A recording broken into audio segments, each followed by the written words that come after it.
Soy Filomena Daluz, tengo 72 años y en este pueblo me conocen como Don Fila, la curandera.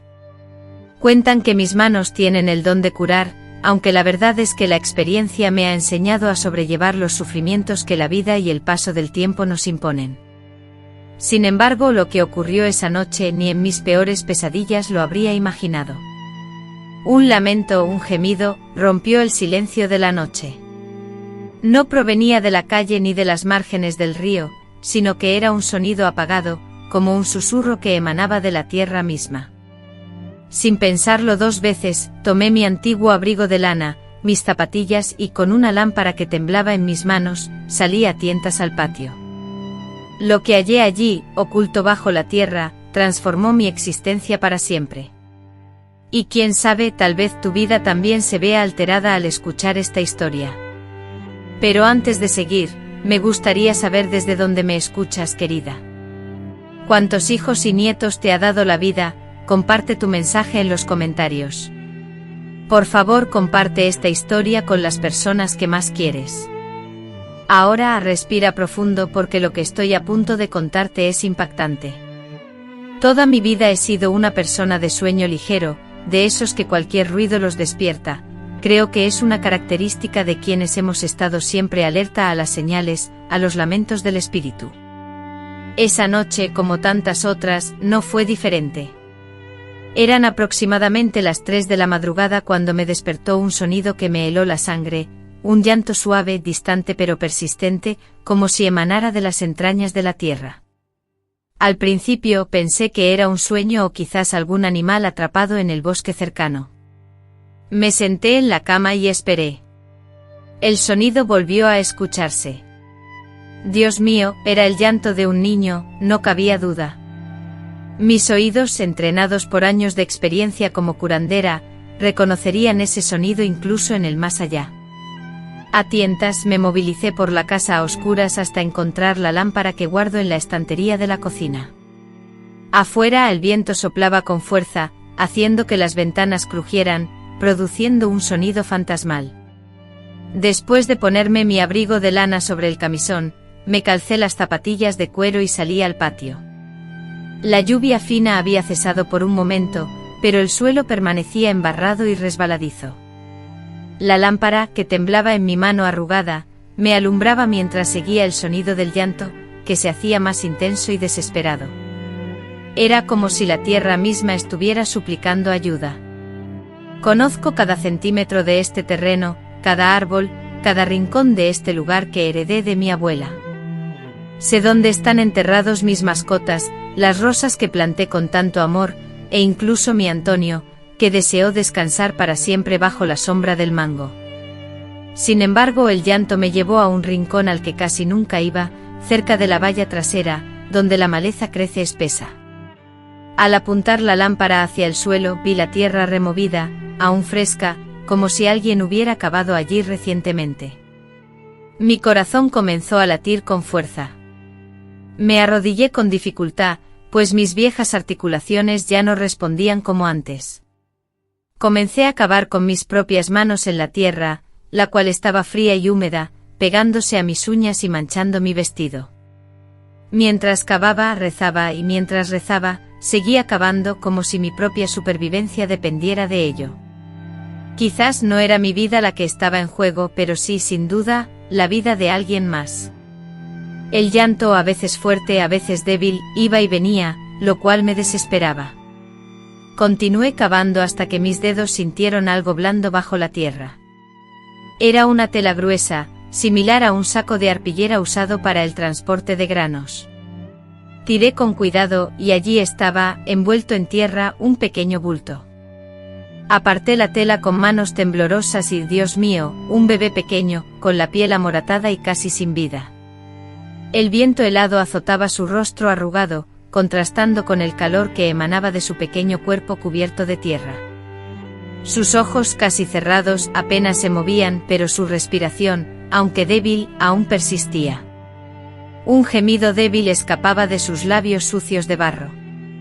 Un milagro, pensó doña Benedita, con los dedos temblorosos apenas capaces de sostener el frágil cuerpo. Tras cometerse el terrible pecado, la situación se rectificó de inmediato. ¿Qué acto más cruel podría existir que sepultar una vida inocente, condenándola a la soledad y la oscuridad bajo tierra? Con sumo cuidado, alzó el pequeño cuerpo en sus brazos, limpiando con el borde desgastado de su delantal el delicado rostro de la criatura. Era una niña recién nacida, con el cordón umbilical aún fresco y mal cortado, probablemente nacida ese mismo día. Apretándola contra su pecho, echó a correr hacia su hogar, sintiendo como el peso de sus 80 y tantos años se disipaba, reemplazado por la energía de la juventud. ¿Quién podría ser capaz de semejante crueldad? Lo más importante que hacer ahora, la experiencia por encima del pánico, la guió. Calentó agua en la estufa de leña, preparó una palangana y bañó a la recién nacida con la ternura de una abuela. Con cada caricia, la vida parecía resurgir, los bracitos se estiraban y el llanto se hacía más fuerte. Con delicadeza, utilizando un trozo de gasa esterilizada, reliquia de su antigua profesión de partera, limpió cuidadosamente la boca y las pequeñas fosas nasales de la recién nacida, obstruidas por la tierra. Luego, con la misma meticulosidad que caracterizaba sus años de experiencia, desinfectó el ombligo de la niña, aplicando alcohol yodado con gestos precisos y seguros. Tras finalizar, la envolvió en una suave y mullida sábana de algodón. Acto seguido, la preocupación por la alimentación de la criatura la invadió. Sin acceso a leche de fórmula ni biberones, recurrió a su habilidad para improvisar, una cualidad que siempre la había acompañado. Calentó una pequeña cantidad de leche de vaca que tenía guardada, la diluyó con agua previamente filtrada y le agregó una pizca de azúcar. Después de dejar que la mezcla se enfriara, utilizando una jeringa sin aguja, le ofreció el líquido a la pequeña. La niña, aferrada con fuerza a la vida, succionaba ávidamente. Mientras la alimentaba, su mente reflexionaba.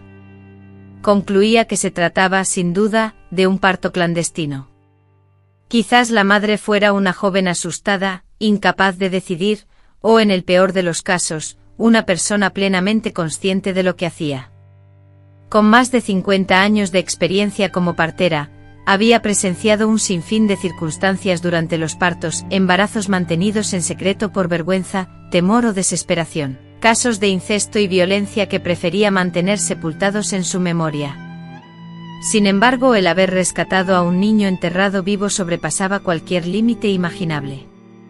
Se sentó en la mecedora arrullando a la niña, un auténtico milagro, observando sus manos ásperas, ahora manchadas de tierra. Esas mismas manos, que tantas veces habían ayudado a traer nuevas vidas al mundo, habían salvado a una criatura que había sido brutalmente condenada a la muerte. Era como si el destino la hubiera guiado esa noche, el llanto del bebé la había despertado a tiempo. Pero ¿con qué propósito? No podía presentarse con un bebé de la nada. La policía iniciaría una investigación, los vecinos chismearían y ella debía averiguar la verdad antes de que las especulaciones se extendieran. En ese pequeño pueblo, los secretos se transformaban en rumores y los rumores en juicios. Por ello pasó la noche en vela, cuidando a la recién nacida, tan vulnerable y, al mismo tiempo, tan llena de vida. Al alba, cuando los primeros rayos dorados del sol emergieron sobre la línea del horizonte, la determinación de Benedita estaba sellada. Investigaría por su cuenta sin importar los obstáculos. Descubriría la identidad de la madre de la pequeña y el motivo detrás de tan inhumana crueldad. Se acercó a la ventana, observando cómo el amanecer pintaba el cielo con tonos rosados, anaranjados y dorados. El mundo exterior continuaba con su rutina, el canto vigoroso del gallo, el mugido lastimero de la vaca en el establo, implorando el alivio de la ordeña. La niebla, densa y húmeda, se desvanecía lentamente sobre el pasto, pero en el interior de su humilde cabaña de madera, todo había cambiado para siempre. Sus ojos, llenos de una mezcla de dolor y resolución, se posaron en la niña, profundamente dormida en el centro de la cama, tan frágil y diminuta que casi se perdía entre las mullidas almohadas. En ese instante una promesa silenciosa se formó en su corazón. «No serás olvidada», resonó en la mente de Benedita, la curandera anciana de la región, sintiendo como la determinación corría como un río por sus venas. El recuerdo de las pequeñas huellas cerca de la tumba improvisada, delicadas marcas de pies femeninos y el fragmento de tela azul enganchado en un arbusto espinoso, se apoderó de sus pensamientos. A pesar de su escasez, la pista era un comienzo. Con el sol ya en lo alto, Benedita se dispondría a iniciar su búsqueda, pero antes debía atender al ser vivo que la tierra le había confiado, ese bebé cuyo agudo llanto había roto la tranquilidad de la noche y el sueño de la anciana. Un llanto que, intuyó Benedita, desenterraría mucho más que la presencia de un recién nacido, revelando secretos que su propia familia había intentado sepultar por décadas. Como solía decir su madre, donde la tumba es poco profunda, el difunto siempre regresa. Y allí estaba el niño vivo gracias a los cielos, con un llanto tan fuerte que parecía despertar tanto a los muertos como a los vivos.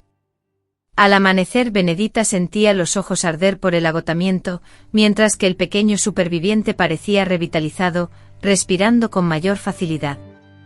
«Alabado sea Dios y todos los santos», murmuró, y se concentró en la necesidad urgente de descubrir al responsable de semejante atrocidad. En su labor de comadrona experimentada, Benedita conocía a casi todas las mujeres embarazadas de la región. Ninguna de las mujeres presentes mostraba señales evidentes de embarazo avanzado, lo que sugería que el embarazo, de ser real, había sido mantenido en secreto.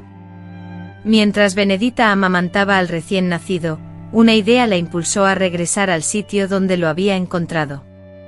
Dejó al bebé en una caja de zapatos acondicionada con mantas, ubicada cerca de la estufa, y su gata Aurora, conocida por su lealtad, se instaló para cuidar de él.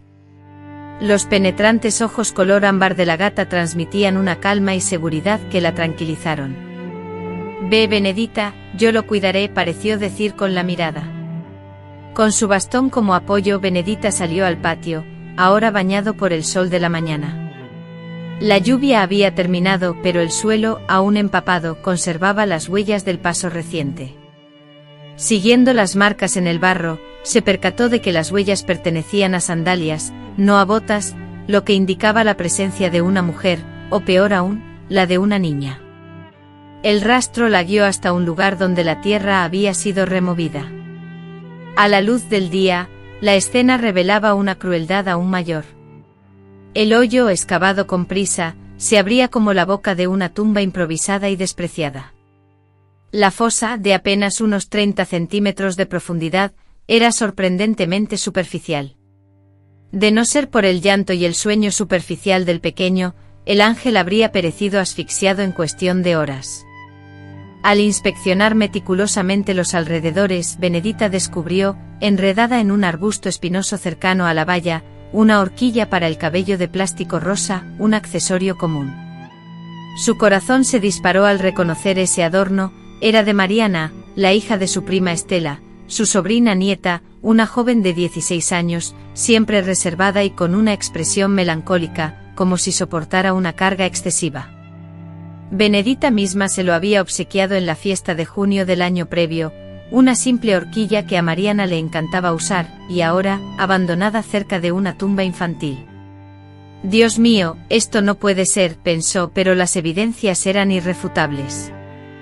Guardó la horquilla en el bolsillo de su delantal y regresó a casa aturdida. Era verdad, Mariana había desaparecido. La última vez que la vio fue en un cumpleaños en casa de sus tíos, casi un mes atrás, y recordaba haberla notado demacrada, pálida y vestida con ropa holgada y anticuada. En ese instante, Benedita inicialmente atribuyó las preocupaciones de Valeria al torbellino emocional propio de la adolescencia, como si fuera una simple etapa transitoria.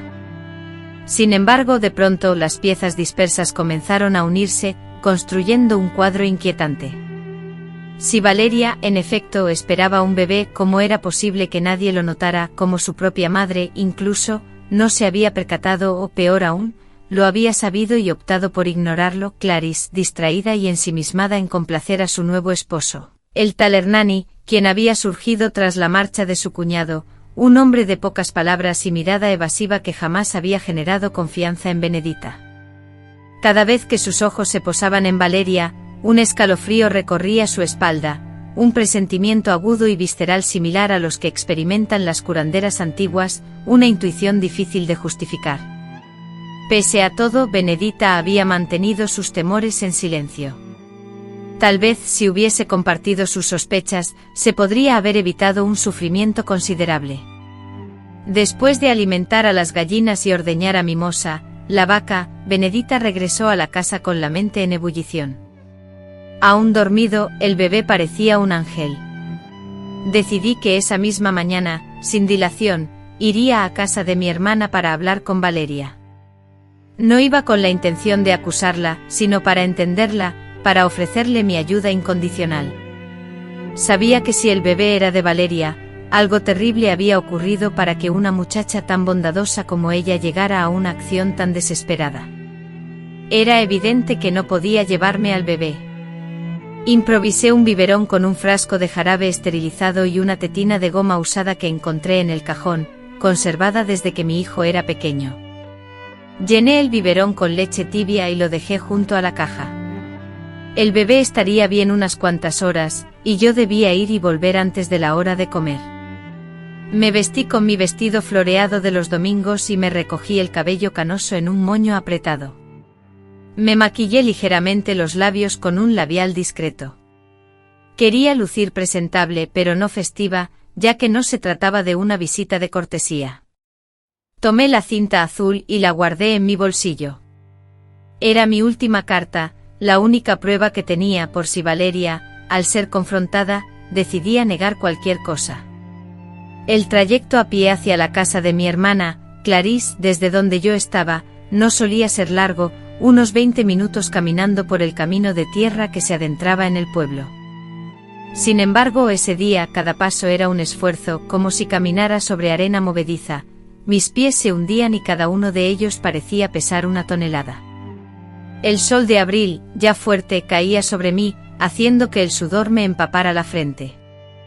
A medida que avanzaba, pasé por el almacén del señor Juca, seguido de la pequeña capilla del pueblo y el centro de salud, al que solo acudía un médico una vez por semana. Algunas personas, al verme tan temprano en la calle, me saludaron con curiosidad.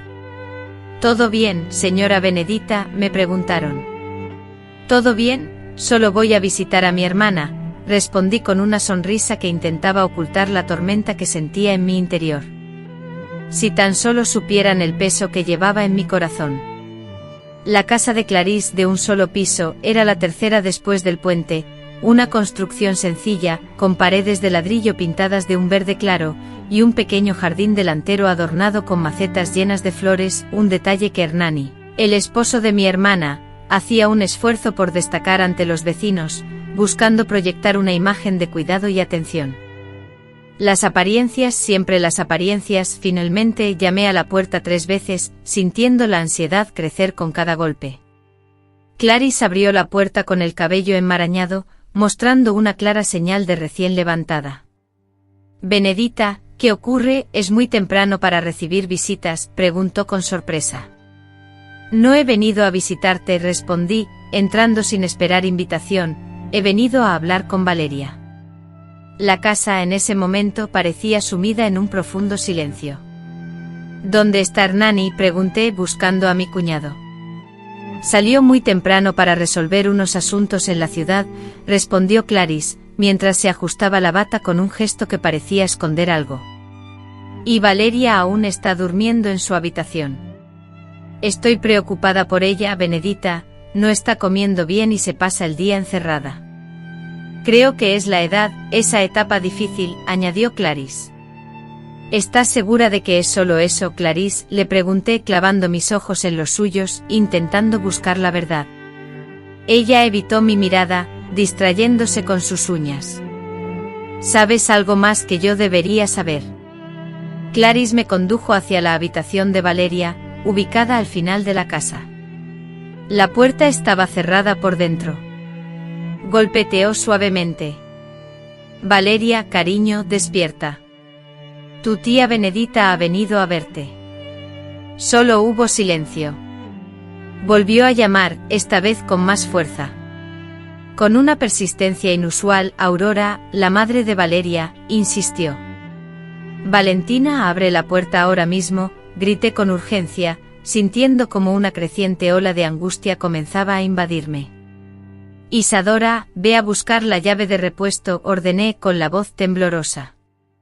Isadora, vacilante, asintió y corrió a cumplir mi petición. Al regresar, la vi con las manos temblorosas, incapaz de insertar la llave en la cerradura. Déjamelo a mí, dije, arrebatándole la llave. Con dedos firmes introduje la llave en la cerradura y la giré, abriendo la puerta con cautela. La habitación estaba sumida en penumbra, las cortinas gruesas impedían el paso de la luz del sol. Un olor extraño, una mezcla nauseabunda de sudor y medicamentos, se aferraba al aire. Valentina yacía sobre la cama, de espaldas a la entrada, envuelta en una manta gruesa a pesar del calor sofocante del exterior. Entré sola, indicando a Isadora que se quedara fuera. Me senté en el borde de la cama y toqué suavemente el hombro de la joven. Valentina, soy yo, tía Aurora. He venido a hablar contigo, le dije con voz suave. Ella se giró lentamente. Lo que vi entonces, lo que mis ojos presenciaron, me desgarró el corazón. Su rostro de un blancor ceroso se hundía en ojeras oscuras, y sus labios, resecos y partidos, mostraban un aspecto dolorido. Sus ojos, que antes brillaban con vida, ahora eran opacos, como dos cuentas de cristal empañado, sin rastro de su antiguo fulgor. Tía Aurora, susurró con una voz apenas audible. Tomé su mano, fría y sudorosa, y sentí una punzada de inquietud. Entonces me percaté de la ausencia, la pulsera de cuentas azules que siempre adornaba su muñeca. Saqué la pulsera de mi bolsillo y se la mostré. La perdiste cerca del arroyo, al final del terreno, le dije. Sus ojos se abrieron con una expresión de pánico, la respiración se volvió agitada, entrecortada, y su cuerpo comenzó a temblar incontrolablemente. Antes de que pudiera articular otra palabra, Valentina se desplomó, cayendo en mis brazos como un frágil pajarillo herido. Grité llamando a Isadora, quien irrumpió en la habitación con el rostro desencajado por el terror. «Dios mío, ¿qué ha pasado?», exclamó. «Se ha desmayado por la debilidad», respondí sabiendo que la causa real era una mezcla de miedo, culpa, vergüenza y el peso abrumador que esa niña, sola, cargaba. Mientras Isadora humedecía una toalla para aplicársela en la frente de su hija, algo capturó mi mirada, una mancha de sangre en la sábana, justo donde Valentina había estado acostada, sangre fresca y reciente. Con delicadeza levanté la manta y encontré la confirmación que temía, la camiseta de Valentina estaba manchada en su parte inferior. Era una hemorragia postparto y necesitaba atención médica inmediata. Ya no cabía duda alguna. El bebé que habíamos encontrado era su hijo, y ahora mi deber era salvar no solo al recién nacido, sino también a la madre. Isadora, prepara ropa limpia para Valentina y llama a un transporte, ordené. Vamos a llevarla al hospital de Itavira ahora mismo. Puede morir si sigue sangrando así. Mi hermana se puso aún más pálida. Al hospital, pero no podemos. A Benedito no le va a gustar. Perdí la paciencia, gritando que le dé lo que le dé a Benedito. Tu hija se está muriendo, mujer, ¿qué es más importante para ti? En ese instante Valentina, con el rostro pálido y los labios temblorosos, abrió los ojos lentamente enfocándolos en mí. Con una fuerza inesperada, me apretó la mano, sus dedos aferrándose con desesperación, y con voz quebrada, apenas un susurro, articuló las palabras que lo cambiarían todo. Tía, el bebé está vivo. Por favor, dime que está vivo. Las lágrimas, calientes y pesadas, comenzaron a correr por mis mejillas arrugadas, surcando surcos en mi piel. Sí, hija mía, respondí, la voz embargada por la emoción, está vivo. Lo encontré a tiempo. Los ojos de Valentina se inundaron de lágrimas, una mezcla agridulce de alivio y una profunda desesperación que me heló la sangre. Pensé que había nacido muerto, tía. Te lo juro, susurró, la voz rota por el llanto. Lo enterré pensando que ya no respiraba. Fue entonces al escuchar esas palabras, cuando la verdad se reveló ante mí. Valentina no era un monstruo, no era la criatura oscura que mi mente había imaginado, sino una niña aterrorizada, completamente desamparada, enfrentándose al momento más terrible y solitario que una mujer puede experimentar. Y algo terriblemente oscuro, algo malvado, había sucedido en esa casa, algo que había empujado a una joven hasta ese límite de desesperación. Aún no entendía todo, no conocía la totalidad de la historia, pero ya sabía lo suficiente para comprender que tenía que sacar a Valentina y a su bebé de aquel lugar, lejos de la sombra que los acechaba. Porque donde hay un niño enterrado, pensé, hay secretos mucho más profundos, secretos oscuros y ocultos que claman por ser revelados. Y yo, con una determinación férrea que me recorría como un escalofrío, estaba decidida a desenterrarlos todos. A pesar de que la piel de mis arrugadas manos se abriera y sangrara, estaba dispuesta a hacer lo que fuera necesario. Actué con urgencia, trasladando a Clarice rápidamente a la casa de salud del pueblo. Allí fuimos admitidas sin demora, y los enfermeros y enfermeras reaccionaron con la misma rapidez, administrándole medicamentos, suero y brindándole cuidados esmerados. Al día siguiente le dieron el alta médica. Aunque Jandira, la madre de Clarice, protestó, decidí que lo mejor para la muchacha era que viniera conmigo. Hija, es mejor que te quedes aquí por un tiempo. Tengo más experiencia lidiando con estas situaciones, le dije mientras ayudaba a Clarice, ya recuperada, a subir a la camioneta que le había pedido prestada a don Néstor, el dueño de la tienda del pueblo. Jandira, visiblemente preocupada, permaneció en la entrada de la casa, retorciendo nerviosamente las manos en su delantal, dividida entre la angustia por su hija y el temor a la reacción de su esposo, Valdemar, al regresar. Si le cuentas a Valdemar, nos mata, madrina, me susurró Clarisa al oído, justo al entrar en el vehículo. El pánico se reflejaba en sus ojos, provocando un escalofrío que me recorrió la espalda, pero debía mantenerme firme por ella y por el bebé recién nacido. No te preocupes, cariño. Nadie os hará daño mientras yo esté aquí, le dije con voz tranquilizadora, mientras tomaba su mano helada entre las mías para transmitirle calor. En el trayecto hacia casa, hice una parada en el centro de salud. Doña Abigail, experimentada enfermera del pueblo, era una persona en la que podía confiar. Le expliqué la situación de manera general, evitando los detalles más escabrosos. Ella, con su sabiduría, entendió la gravedad del asunto y me proporcionó antibióticos, vitaminas y compresas especiales para el sangrado postparto. Al llegar, el bebé lloraba con fuerza, hambriento. Clarice, aún visiblemente débil, miró a la pequeña criatura con una mezcla de miedo y asombro. ¿Puedo cogerlo?, preguntó con voz temblorosa. Por supuesto, mi amor. Es tu hijo, le contesté colocando al bebé en sus brazos. Fue como presenciar el renacimiento de una flor marchita que se rehidrata después de días de sequía. Un cambio profundo se reflejó en el rostro de Clarice. Las lágrimas de Clarice inundaron su rostro, pero esta vez no eran de angustia ni de dolor. Parecía que la conexión maternal, sofocada y contenida junto con el recuerdo de su hijo en aquella noche trágica, finalmente se manifestaba con fuerza. El silencio reinó en la habitación durante horas, permitiendo que Clarice reconectara con ese pequeño ser al que en un momento de fragilidad había intentado negar. Solo cuando el bebé, satisfecho tras ser amamantado con la leche que doña Abigail había ofrecido generosamente, se sumió en un profundo sueño, me senté junto a Clarice y le pregunté suavemente: ¿quieres contarme lo que sucedió? Clarice respiró hondo como si se preparara para sumergirse en las profundidades de un mar oscuro y desconocido. Con voz apenas audible, tan tenue que tuve que acercarme para escucharla, comenzó su relato. Todo comenzó con la marcha de mi padre, madrina. Mamá se quedó desamparada, sin recursos, sin saber qué hacer. Fue entonces cuando Valdemar apareció prometiéndonos ayuda, un matrimonio, una vida mejor. Al principio parecía amable, atento y trabajador. Asistía a la iglesia cada domingo, contribuía económicamente al hogar, trataba a mi madre con afecto, pero al cabo de unos meses, su comportamiento cambió radicalmente.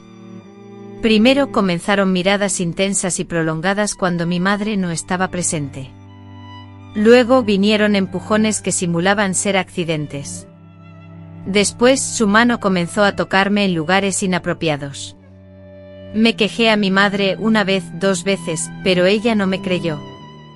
Me acusó de inventar cosas, de tener impresiones erróneas, y me recriminó que debía estar más agradecida por el techo y la comida que él nos proveía. Dejé de quejarme, comencé a refugiarme en mi habitación cada vez que tenía la oportunidad. Esto funcionó por un tiempo, hasta la noche en que mi madre fue a visitar a su amiga a Christie's y me dejó sola con él. Clarice interrumpió su relato por un instante con las manos temblando tanto que tuvo que juntarlas. Retomó la narración con la voz entrecortada, entró en mi habitación en mitad de la noche completamente borracho. Me culpó diciendo que yo lo provocaba, que yo lo estaba buscando. Me tapó la boca con la mano y me amenazó con golpearme hasta dejarme inconsciente si gritaba. En esos momentos, ya fuera porque mi madre se evadía de la realidad o porque los tranquilizantes la sumían en un sueño profundo, la repetición de los abusos me impulsó a romper el silencio y verbalizar el horror. Exhibí los moretones en mi cuerpo, las marcas de dedos que me habían dejado.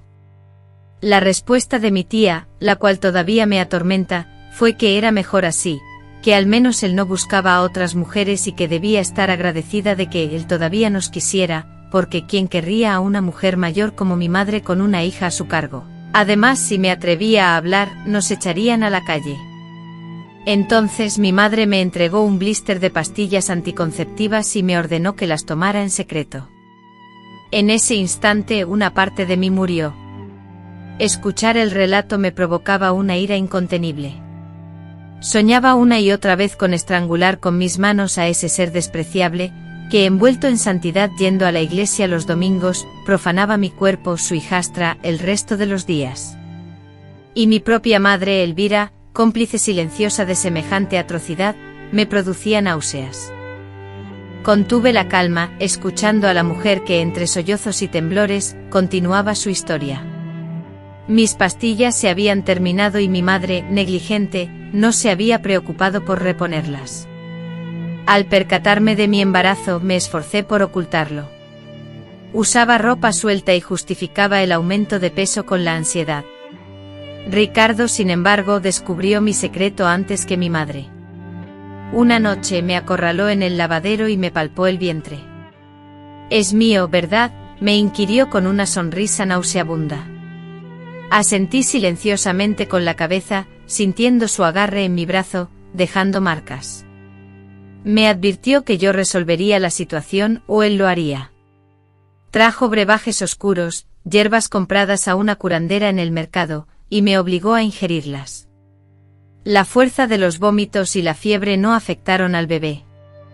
Más tarde intentó empujarme por las escaleras, tramando simular un accidente. Logré aferrarme a la barandilla. En ese momento mi decisión de escuchar se solidificó. Tomé un puñado de ropa y la metí apresuradamente en una bolsa de plástico, huyendo en la oscuridad de la noche sin un destino claro. Consideré buscar asilo en la casa de mi abuela, en Vilanova, pero la imposibilidad de pagar el autobús me detuvo en seco. Regresé a casa 2 días después, exhausta por el hambre y presa del pánico. Mi madre fingió indiferencia, y Ricardo también. Sin embargo, cortó la línea telefónica, escondió mis documentos y me privó de mi libertad. Me sentía una prisionera. La idea del suicidio rondaba mi mente con frecuencia. Llegué a reunir una caja llena de medicamentos de mi madre, pero no tuve la valentía de usarlos. Fue entonces, esa noche, cuando los dolores punzantes comenzaron. Estaba sola en casa una vez más. Mi madre y Ricardo habían ido a un acto religioso en la iglesia. Soporté el dolor todo lo que pude, mordiendo la almohada para silenciar mis gritos. El bebé nació allí mismo en mi habitación, sobre aquella vieja cama abandonada, sin nadie que me asistiera. Corté el cordón umbilical con unas tijeras de costura. El bebé no emitió ningún sonido, y creí que había nacido muerto. Su piel tenía un tono violáceo y no mostraba signos de vida. Lo envolvía en un paño viejo y me quedé allí, abrazándolo con fuerza, sollozando y pidiendo perdón. De repente no sé de dónde saqué la energía, pero salí al patio.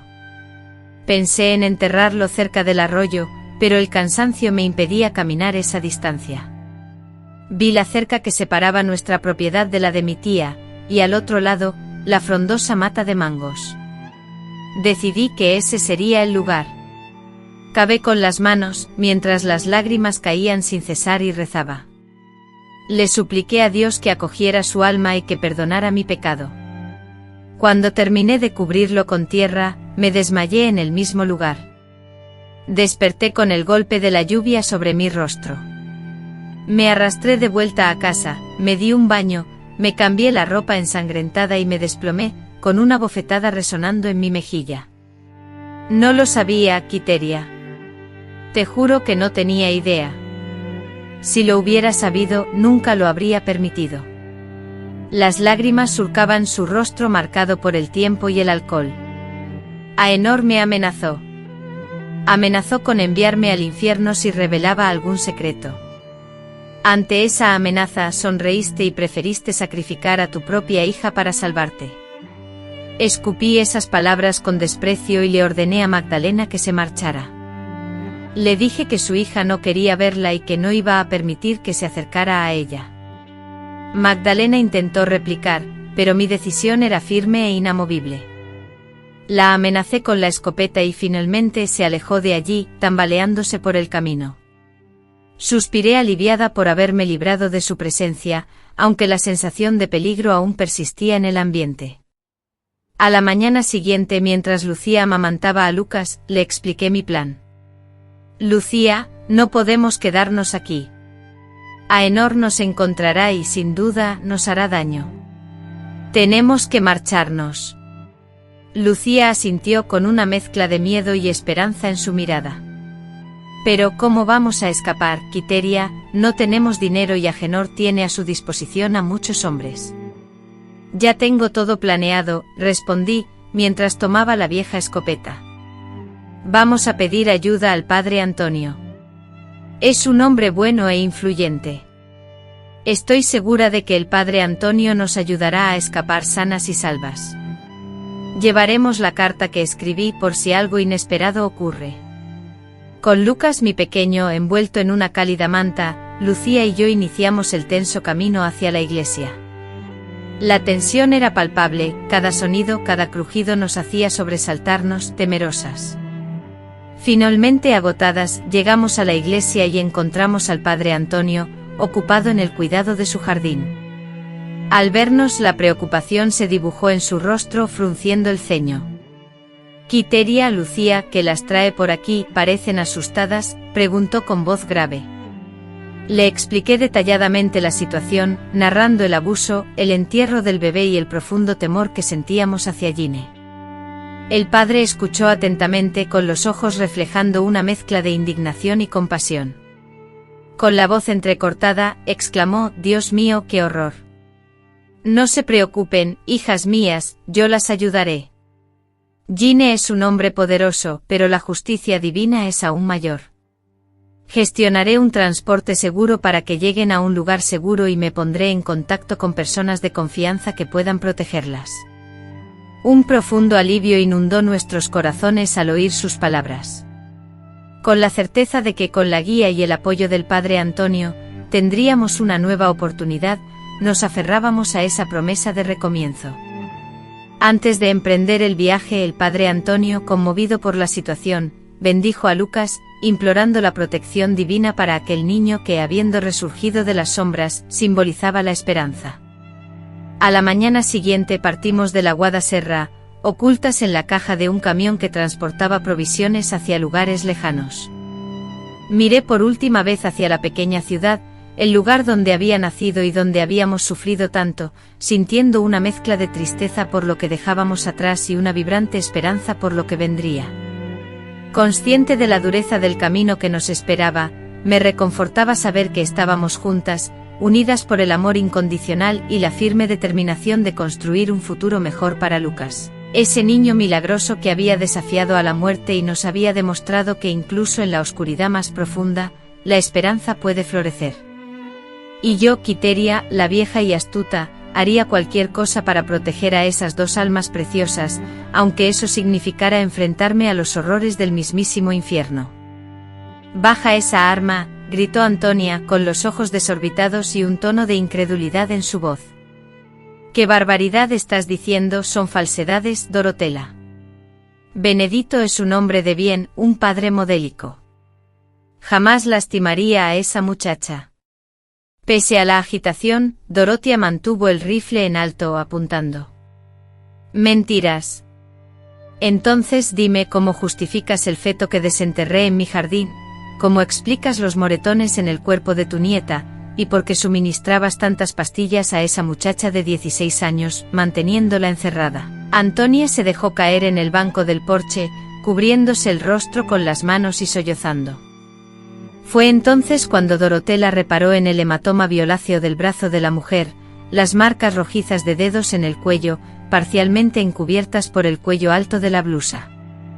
«¿Clara huyó, cierto?», preguntó Dorotea con voz firme a pesar de su turbación. Antonia asintió sin levantar la vista. Se volvió loco, registró la casa de arriba abajo buscando pistas, destrozó la vajilla, rasgó mi ropa y luego se desquitó conmigo. Después de una noche entera de consumo excesivo de alcohol, el hombre insistió en que encontraría a la niña, sin importar el costo. Con la voz temblorosa y la mirada fija, me amenazó con asesinarme si yo, por alguna razón, decidía protegerla o encubrirla. Dorotea sintió una repentina punzada de compasión hacia su hermana, pero esta empatía se transformó rápidamente en furia y profunda decepción. «Entra, te prepararé café para las dos», dijo Dorotea, al tiempo que la ayudaba a incorporarse. Ya en la cocina, mientras el agua comenzaba a hervir en la rústica estufa de leña, Dorotea clavó sus ojos en los de Antonia. «Siempre lo supiste, ¿verdad?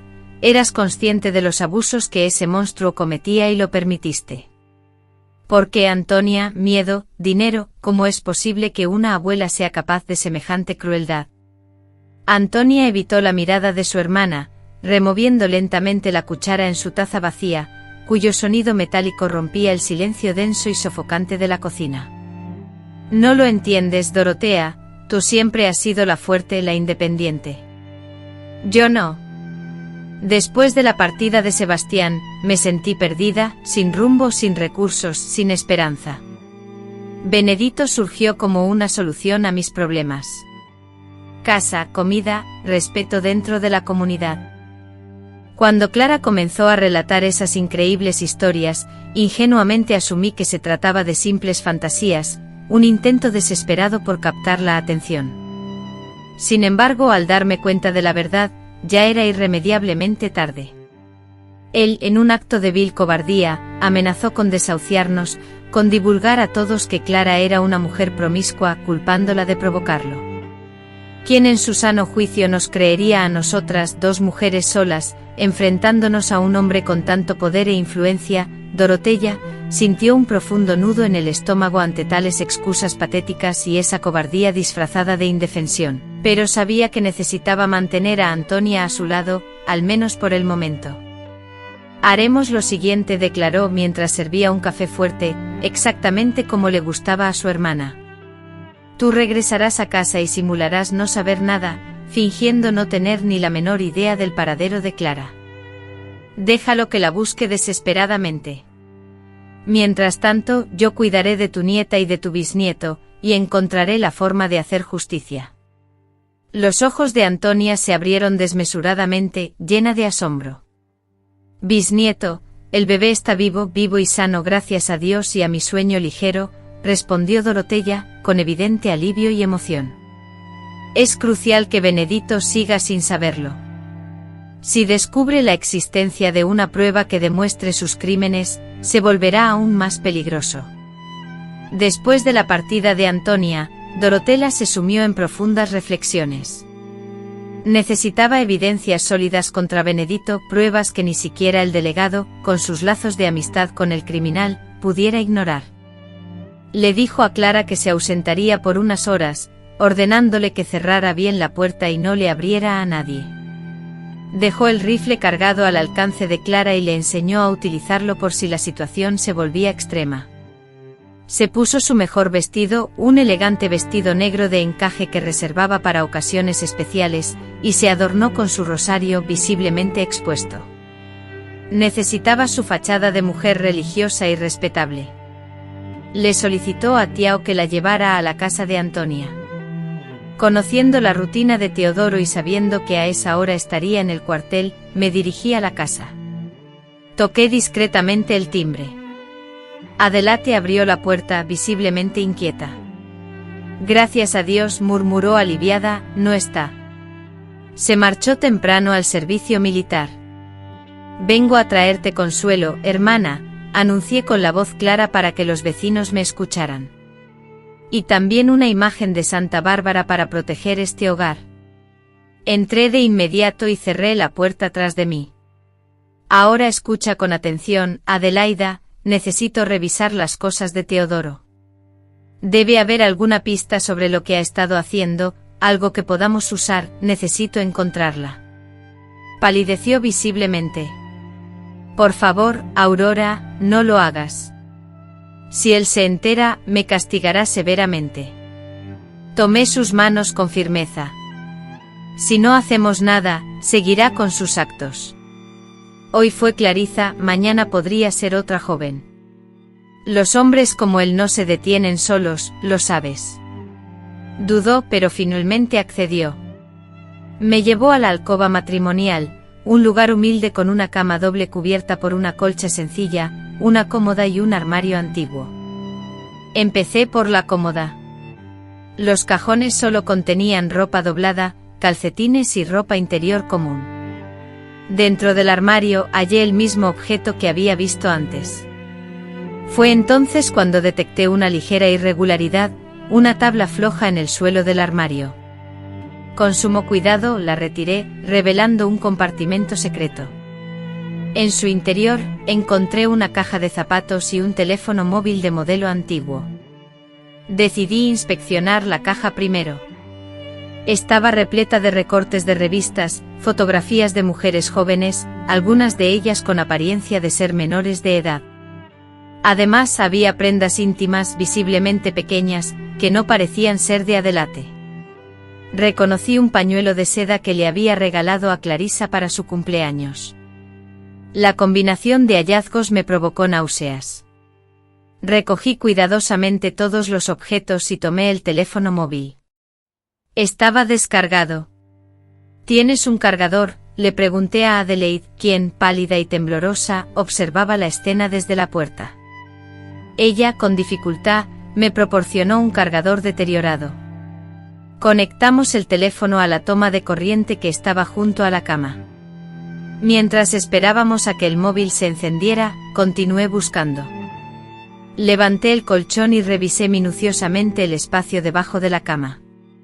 Hallé una botella de licor visiblemente usada y a medias, y un frasco de pastillas con una etiqueta escrita en un idioma desconocido. Le mostré ambos objetos a Adelaide, preguntándole si aquello era lo que Clarissa se veía obligada a ingerir. Adelaide asintió confirmándolo. Guardé el frasco en el bolsillo interior de mi abrigo. En ese instante el teléfono móvil finalmente emitió un sonido, una llamada entrante. Afortunadamente no tenía contraseña de acceso. Me puse a investigar y, para mi horror, encontré en la galería de fotos aquello que temía, imágenes de Clarissa dormida, algunas en posturas humillantes. Lo peor, sin embargo, eran los mensajes que él mismo se enviaba, un diario detallado de sus actos contra su hijastra, un registro perverso de sus horribles acciones. La náusea me invadió, pero me contuve. Esto era exactamente lo que necesitábamos. Con el celular de Adelaide, cuyas manos temblaban tanto que le costaba sujetarlo, fotografié cada imagen y cada mensaje.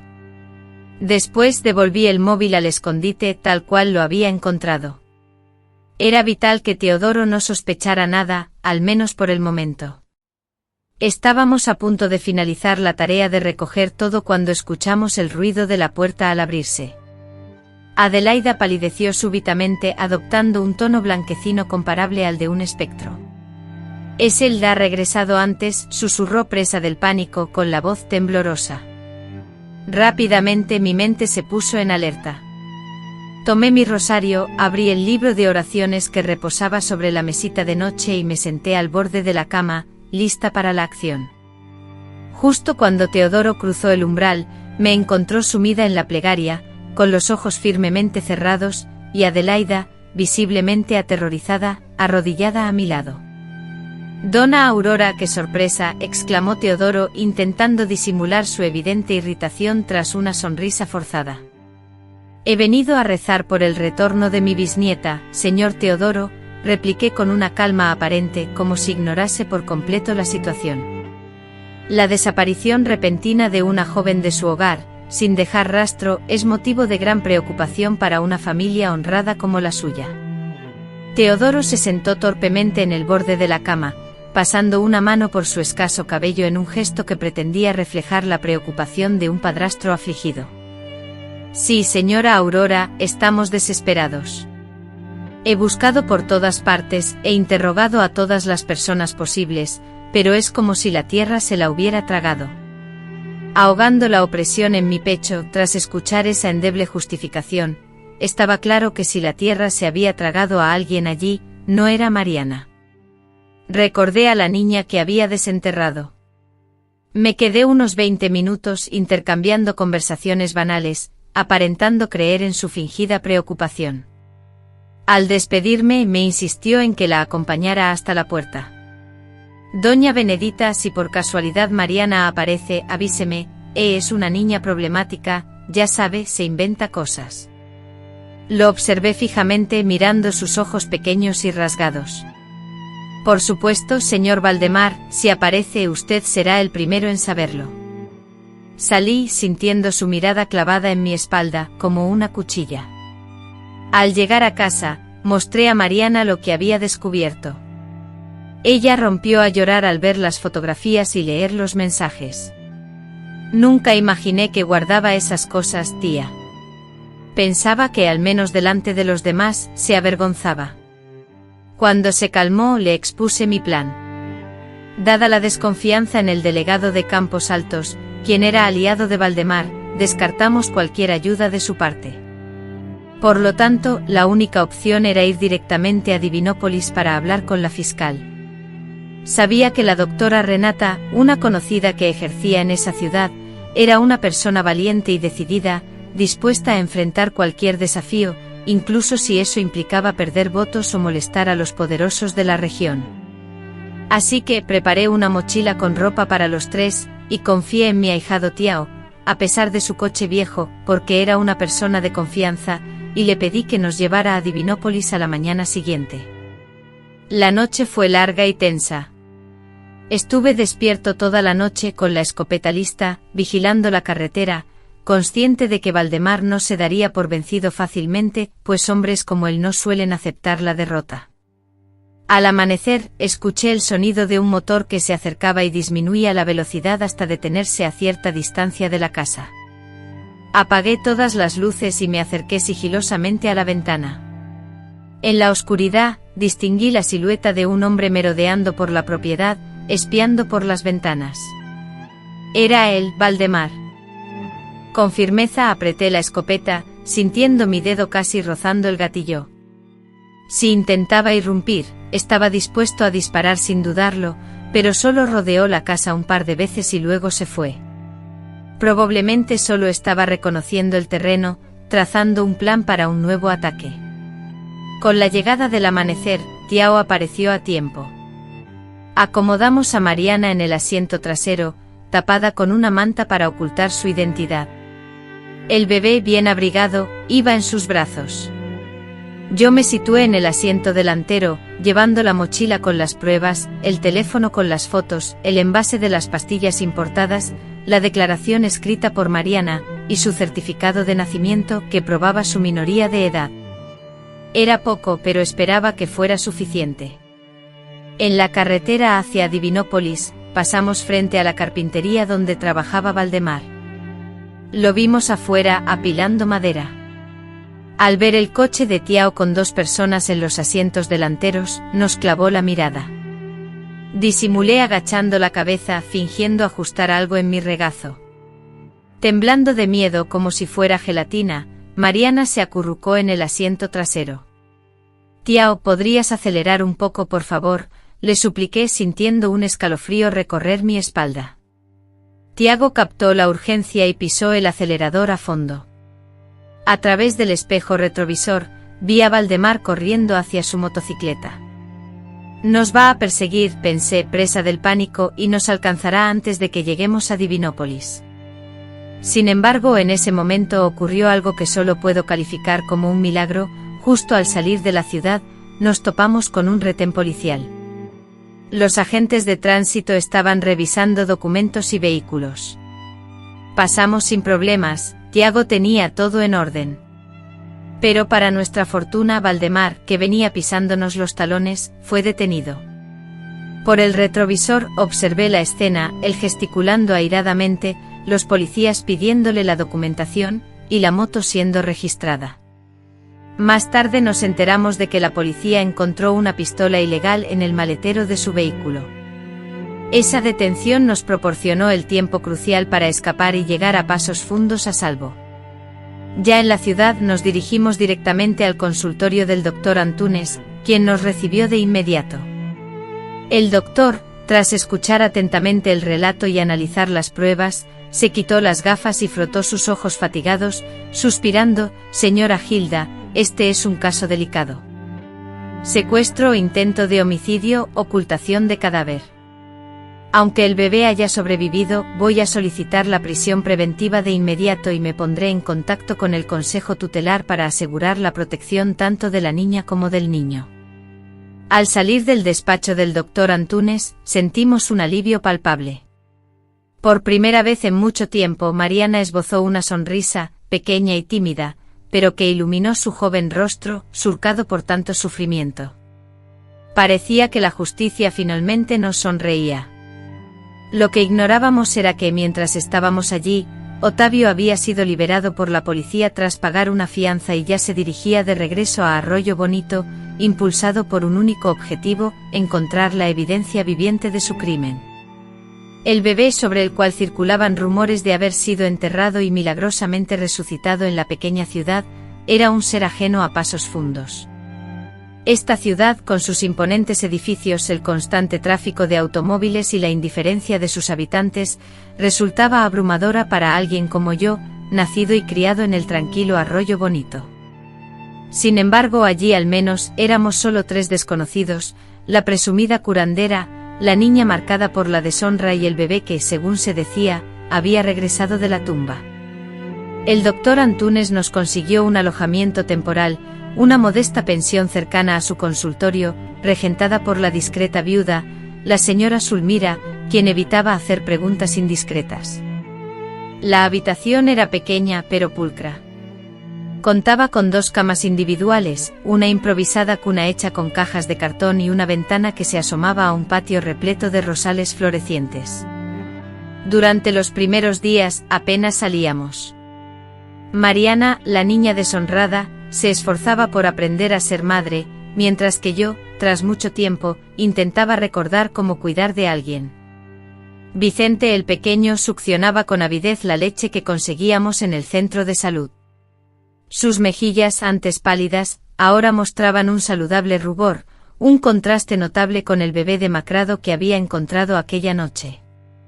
La noticia de la detención preventiva de Octavio aquel miércoles llegó por cortesía del doctor Antunes, quien, preocupado, vino personalmente a comunicárnosla portando un periódico arrugado.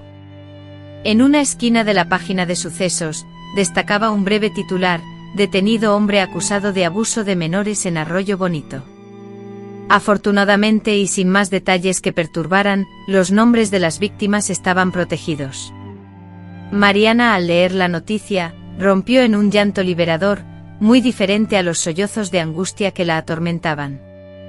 Esa noche, por primera vez en mucho tiempo, durmió plácidamente sin pesadillas. Yo también sentí un alivio que me permitió relajarme un poco pensando que tal vez las cosas podrían empezar a mejorar, aunque esa tranquilidad fue efímera. A la mañana siguiente un golpe seco interrumpió el silencio de la pensión. Era una mujer elegantemente vestida con un traje, que llevaba un maletín y una expresión imperturbable. Ana Paula Silveira, asistente social del Consejo Tutelar, se identificó mostrando un documento oficial que la acreditaba. Mi visita tiene como propósito verificar la situación del menor Vicente, hijo de Mariana Barroso, quien está involucrado en una denuncia por abandono de recién nacido, declaró.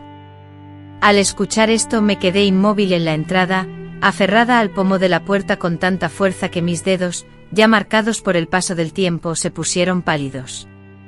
¿Cómo dice?, preguntó Ana Paula. El niño está bien, y su madre también. De hecho, estamos aquí porque hemos denunciado al verdadero culpable. La mujer, con decisión, se adentró en la pequeña habitación, casi como si fuera la propietaria. Entiendo, señora Gilda, pero hemos recibido una denuncia anónima que sugiere negligencia hacia el niño. Necesito evaluar las condiciones en las que vive y redactar un informe. Entonces Ana Paula comenzó su inspección minuciosa. Observó la cuna improvisada, los pañales de algodón que yo misma había confeccionado con camisetas viejas, y los biberones esterilizados con agua hirviendo, como había aprendido a hacer a lo largo de mis años de experiencia como comadrona. Todo lo anotaba meticulosamente en una libreta. Con el ceño fruncido y una mueca de disgusto, como si un mal olor la ofendiera, la inspectora de Sanidad, una mujer de gesto adusto, exigió ver a la pequeña Aurora. La niña, plácidamente dormida en los brazos de Teresa, parecía ajena a la tensa situación. La inspectora, con mirada escrutadora, examinó a la bebé con detalle, desde su cabecita hasta los diminutos dedos de sus pies, observando el proceso de cicatrización del cordón umbilical, los pliegues del cuello y la tersa piel, sin rastro de sarpullidos o irritaciones. Con un teléfono móvil anticuado, capturó cada detalle en fotografías.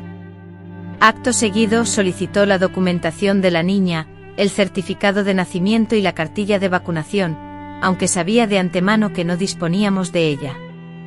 ¿Cómo podríamos tener esos documentos si Aurora había nacido en secreto, dejada temporalmente en un lugar seguro y luego recuperada por nosotros, sin haber tenido tiempo de preocuparnos por trámites burocráticos mientras luchábamos por mantenerla con vida? Le expliqué la historia, sintiendo que mi paciencia se agotaba a cada palabra. Finalmente la inspectora soltó un profundo suspiro, revelando una evidente decepción. Dada la inexistencia de documentos esenciales, las difíciles circunstancias de vida de la familia, una madre adolescente sin educación ni apoyo, y una abuela con edad avanzada y limitaciones físicas para atender a una recién nacida, me veo en la obligación de redactar un informe sugiriendo el acogimiento familiar temporal de la niña. Acogimiento familiar, me pregunto internamente, anticipando la respuesta pero necesitando escucharla verbalmente. ¿Qué implica exactamente? Significa que Aurora será trasladada a una familia de acogida hasta que la situación familiar se estabilice y podamos evaluar si existen las condiciones necesarias para su retorno al hogar, respondió la inspectora, cerrando la carpeta. Teresa, hasta ese momento había guardado silencio, abrazó a Aurora con fuerza, exclamando: no se llevarán a mi hija, no pueden hacerlo. La inspectora, manteniendo la compostura profesional, respondió: lamento informarle, pero este es el procedimiento estándar. El bienestar de la niña es nuestra principal preocupación. Desesperada, Teresa me dirigió una mirada implorante, suplicándome que interviniera, y yo sentí la necesidad imperiosa de actuar. No habíamos sorteado tantas dificultades. No habíamos traído a esta pequeña al mundo para permitir que la burocracia la desamparara ahora. Escuche bien, señora Clotilde, le dije, interponiéndome entre ella, Teresa y la bebé. Conozco perfectamente el funcionamiento de estas cosas. Esa denuncia anónima. Intuyo su origen. Ricardo, aunque esté en prisión, cuenta con una familia numerosa e influyente en Vale Azul, y apuesto a que usted los conoce muy bien, ¿verdad? Ella se acomodó las gafas, visiblemente incómoda. No sé de qué me habla, solo cumplo con mi obligación, respondió. Solté una risa llena de amargura. Su obligación es proteger a los niños, no separarlos de los brazos de las madres que los aman. Si necesitan documentos, los conseguiremos. Si necesitan un hogar adecuado, lo encontraremos. Pero nadie nos va a arrebatar a esta niña. La mujer consultó su reloj con impaciencia. Señora Esmeralda, entiendo su preocupación, pero las cosas no son tan sencillas. Hay un protocolo que seguir. La denuncia habla de negligencia. La madre, visiblemente turbada, confesó haber expuesto a la niña a una situación peligrosa. Sin importar las posibles justificaciones, la gravedad del asunto era innegable. En ese instante la puerta se abrió de golpe. Era el doctor Samuel con su característico maletín de cuero abrochado bajo el brazo. «Creo que he llegado en el momento oportuno», no preguntó, dirigiendo su mirada directamente hacia la inspectora. «Doctor Samuel, ¿qué hace aquí? Venía a dar buenas noticias a mis clientas, pero parece que tenemos un problema más urgente que atender». El abogado depositó el maletín sobre la mesa y extrajo varios documentos. «Tengo aquí una orden de protección para Teresa Méndez y su hija, firmada por el juez del juzgado de menores. Esta medida asegura que permanezcan juntas bajo la custodia provisional de la señora Esmeralda hasta que se celebre el juicio». La inspectora tomó el documento, lo examinó con rapidez, mostrando un evidente enfado. «Pero, señor», intentó decir, pero el fiscal la interrumpió con voz severa. «La denuncia dirigida a usted, señora Clotilde, detalla diversas acusaciones, incluyendo su parentesco de prima tercera con Doris, la cual es la hermana de la acusada. Además se señala que Alves, cuñada de Armando Torres, tiene un conflicto de intereses evidente». Ante esta información, la fiscal palideció visiblemente y, manteniéndome formal, añadí que, dada su relación familiar con la defensa, debió haberse abstenido de participar en el caso. «¿Está de acuerdo, doctor?» tras Renata, y ante esto, la doctora Renata, visiblemente molesta y con su dignidad herida, salió de la oficina, amenazando con apelar a instancias superiores. El doctor Horacio, por su parte, le aseguró que no podía hacer nada más al respecto, ya que la decisión judicial era clara: Sofía permanecería bajo nuestra custodia. Mariana, aliviada, abrazó a la niña con temor a separarse de ella. Entonces le pregunté al doctor: «¿Y ahora, doctor, qué haremos?», ofreciéndole una taza de café que aceptó con una sonrisa fatigada. «Vamos a legalizar la situación de Sofía, señora Elena, registro tardío, cartilla de vacunación y todo lo necesario para que la niña esté en regla. Posteriormente debemos preparar a Mariana para el juicio, ya que deberá testificar en contra de su padre. Sé que será un proceso muy doloroso para ella, pero es inevitable para lograr la justicia. Usted es nuestra testigo principal, ya que fue usted quien acogió a la niña y quien denunció el caso. Sin su apoyo, todo esto no habría sido posible». Reflexioné sobre el significado de estas palabras mientras tomaba un sorbo de café y le aseguré al doctor que haría lo necesario. «Mi único deseo es que se haga justicia para Mariana y que la niña tenga un futuro seguro». Las semanas siguientes fueron muy agitadas. Con Sofía corrimos de un lugar a otro, al notario, al centro de salud, al juzgado. Sofía ahora tenía una identidad oficial, nombre, apellidos y certificado de nacimiento. En este documento constaba que Sofía había nacido en mi casa y que yo era su cuidadora como comadrona. Una pequeña transgresión, pero necesaria para protegerla del trauma de haber sido abandonada. Mariana estaba en terapia, intentando reconstruir los fragmentos de su infancia robada.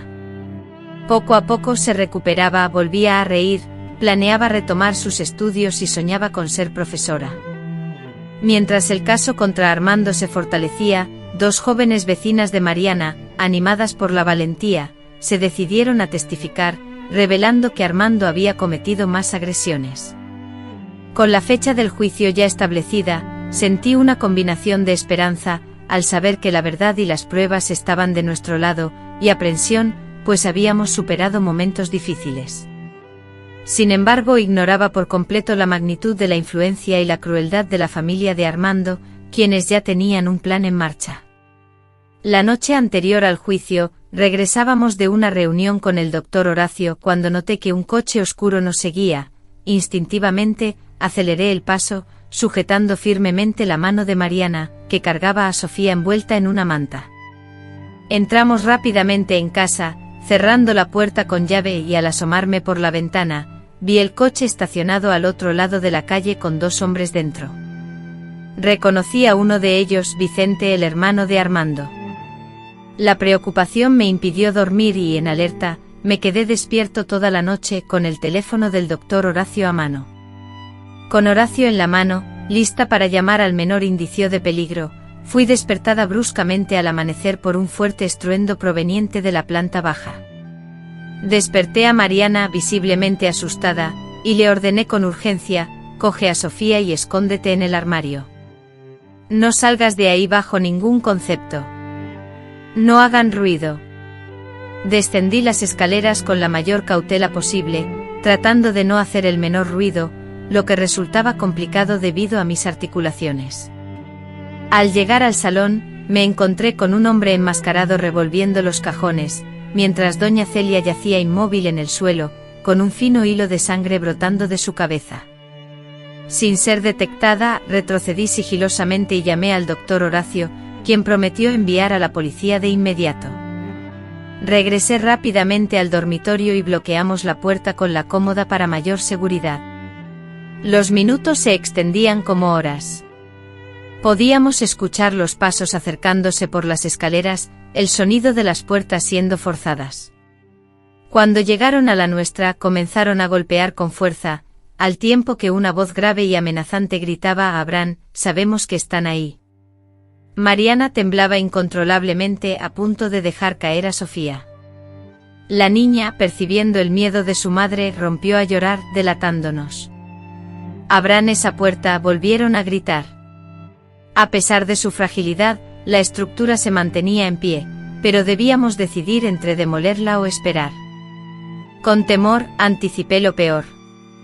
De repente el silencio se quebró, sirenas ululaban ensordecedoramente.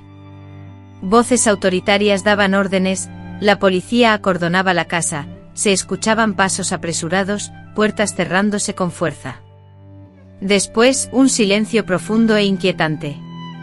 Solo la voz tranquilizadora de Magdalena, la asistente social, nos infundió coraje para abrir. «Gracias a Dios, ¿están bien?», preguntó visiblemente aliviada. «Hemos arrestado a los matones de Veloso que pretendían intimidarlos para que no testificaran mañana. La señora Celeste está bien, solo fue un susto, pero no pueden quedarse aquí, es demasiado peligroso». Y así, en la víspera de la declaración que transformaría nuestras vidas, nos encontramos nuevamente sin hogar, solo con la ropa que llevábamos puesta y la pequeña Sofía, necesitada de protección, no solo de la ley, sino también de aquellos que debían salvaguardarla. Magdalena nos acogió en su casa, ubicada en las afueras de Campos Altos. En una modesta casa adornada con un jardín rebosante de flores coloridas y habitada por un gato callejero llamado Napoleón, que rápidamente se encariñó con Sofía, el esposo de Magdalena, el abogado Ricardo, nos recibió con calidez y hospitalidad, como si fuéramos parte de su familia. Nos preparó una habitación sencilla, con 2 camas individuales y una cuna de madera, que había pertenecido a sus hijos ya mayores. «Se quedarán aquí hasta que la situación se normalice», anunció Ricardo, mientras colocaba delicadamente a Sofía en la cuna, demostrando la destreza de alguien acostumbrado a mecer bebés. «No es un lugar lujoso, pero es seguro. Nadie los buscará en la casa de un abogado. Aquí estarán a salvo», añadió. Sin embargo, la noche fue tensa. Ana, perturbada, tuvo pesadillas y despertó gritando.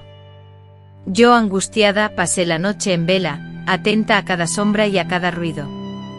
Aunque confiaba en Ricardo y Magdalena, la familia Veloso era poderosa, influyente, y en los pequeños pueblos, el poder económico y las relaciones personales a menudo prevalecen sobre la ley. A la mañana siguiente, Ricardo nos trasladó al juzgado en un discreto coche con cristales oscuros, para evitar ser detectados. Con sigilo y sorteando a los periodistas y a los posibles guardaespaldas de los Veloso, accedimos al edificio a través de una puerta discreta. La declaración, que se realizaría a puerta cerrada debido a la implicación de un menor y a la naturaleza sensible del caso, prometía ser tensa. Sin embargo, al cruzar el umbral de la sala, una opresión heló mi pecho.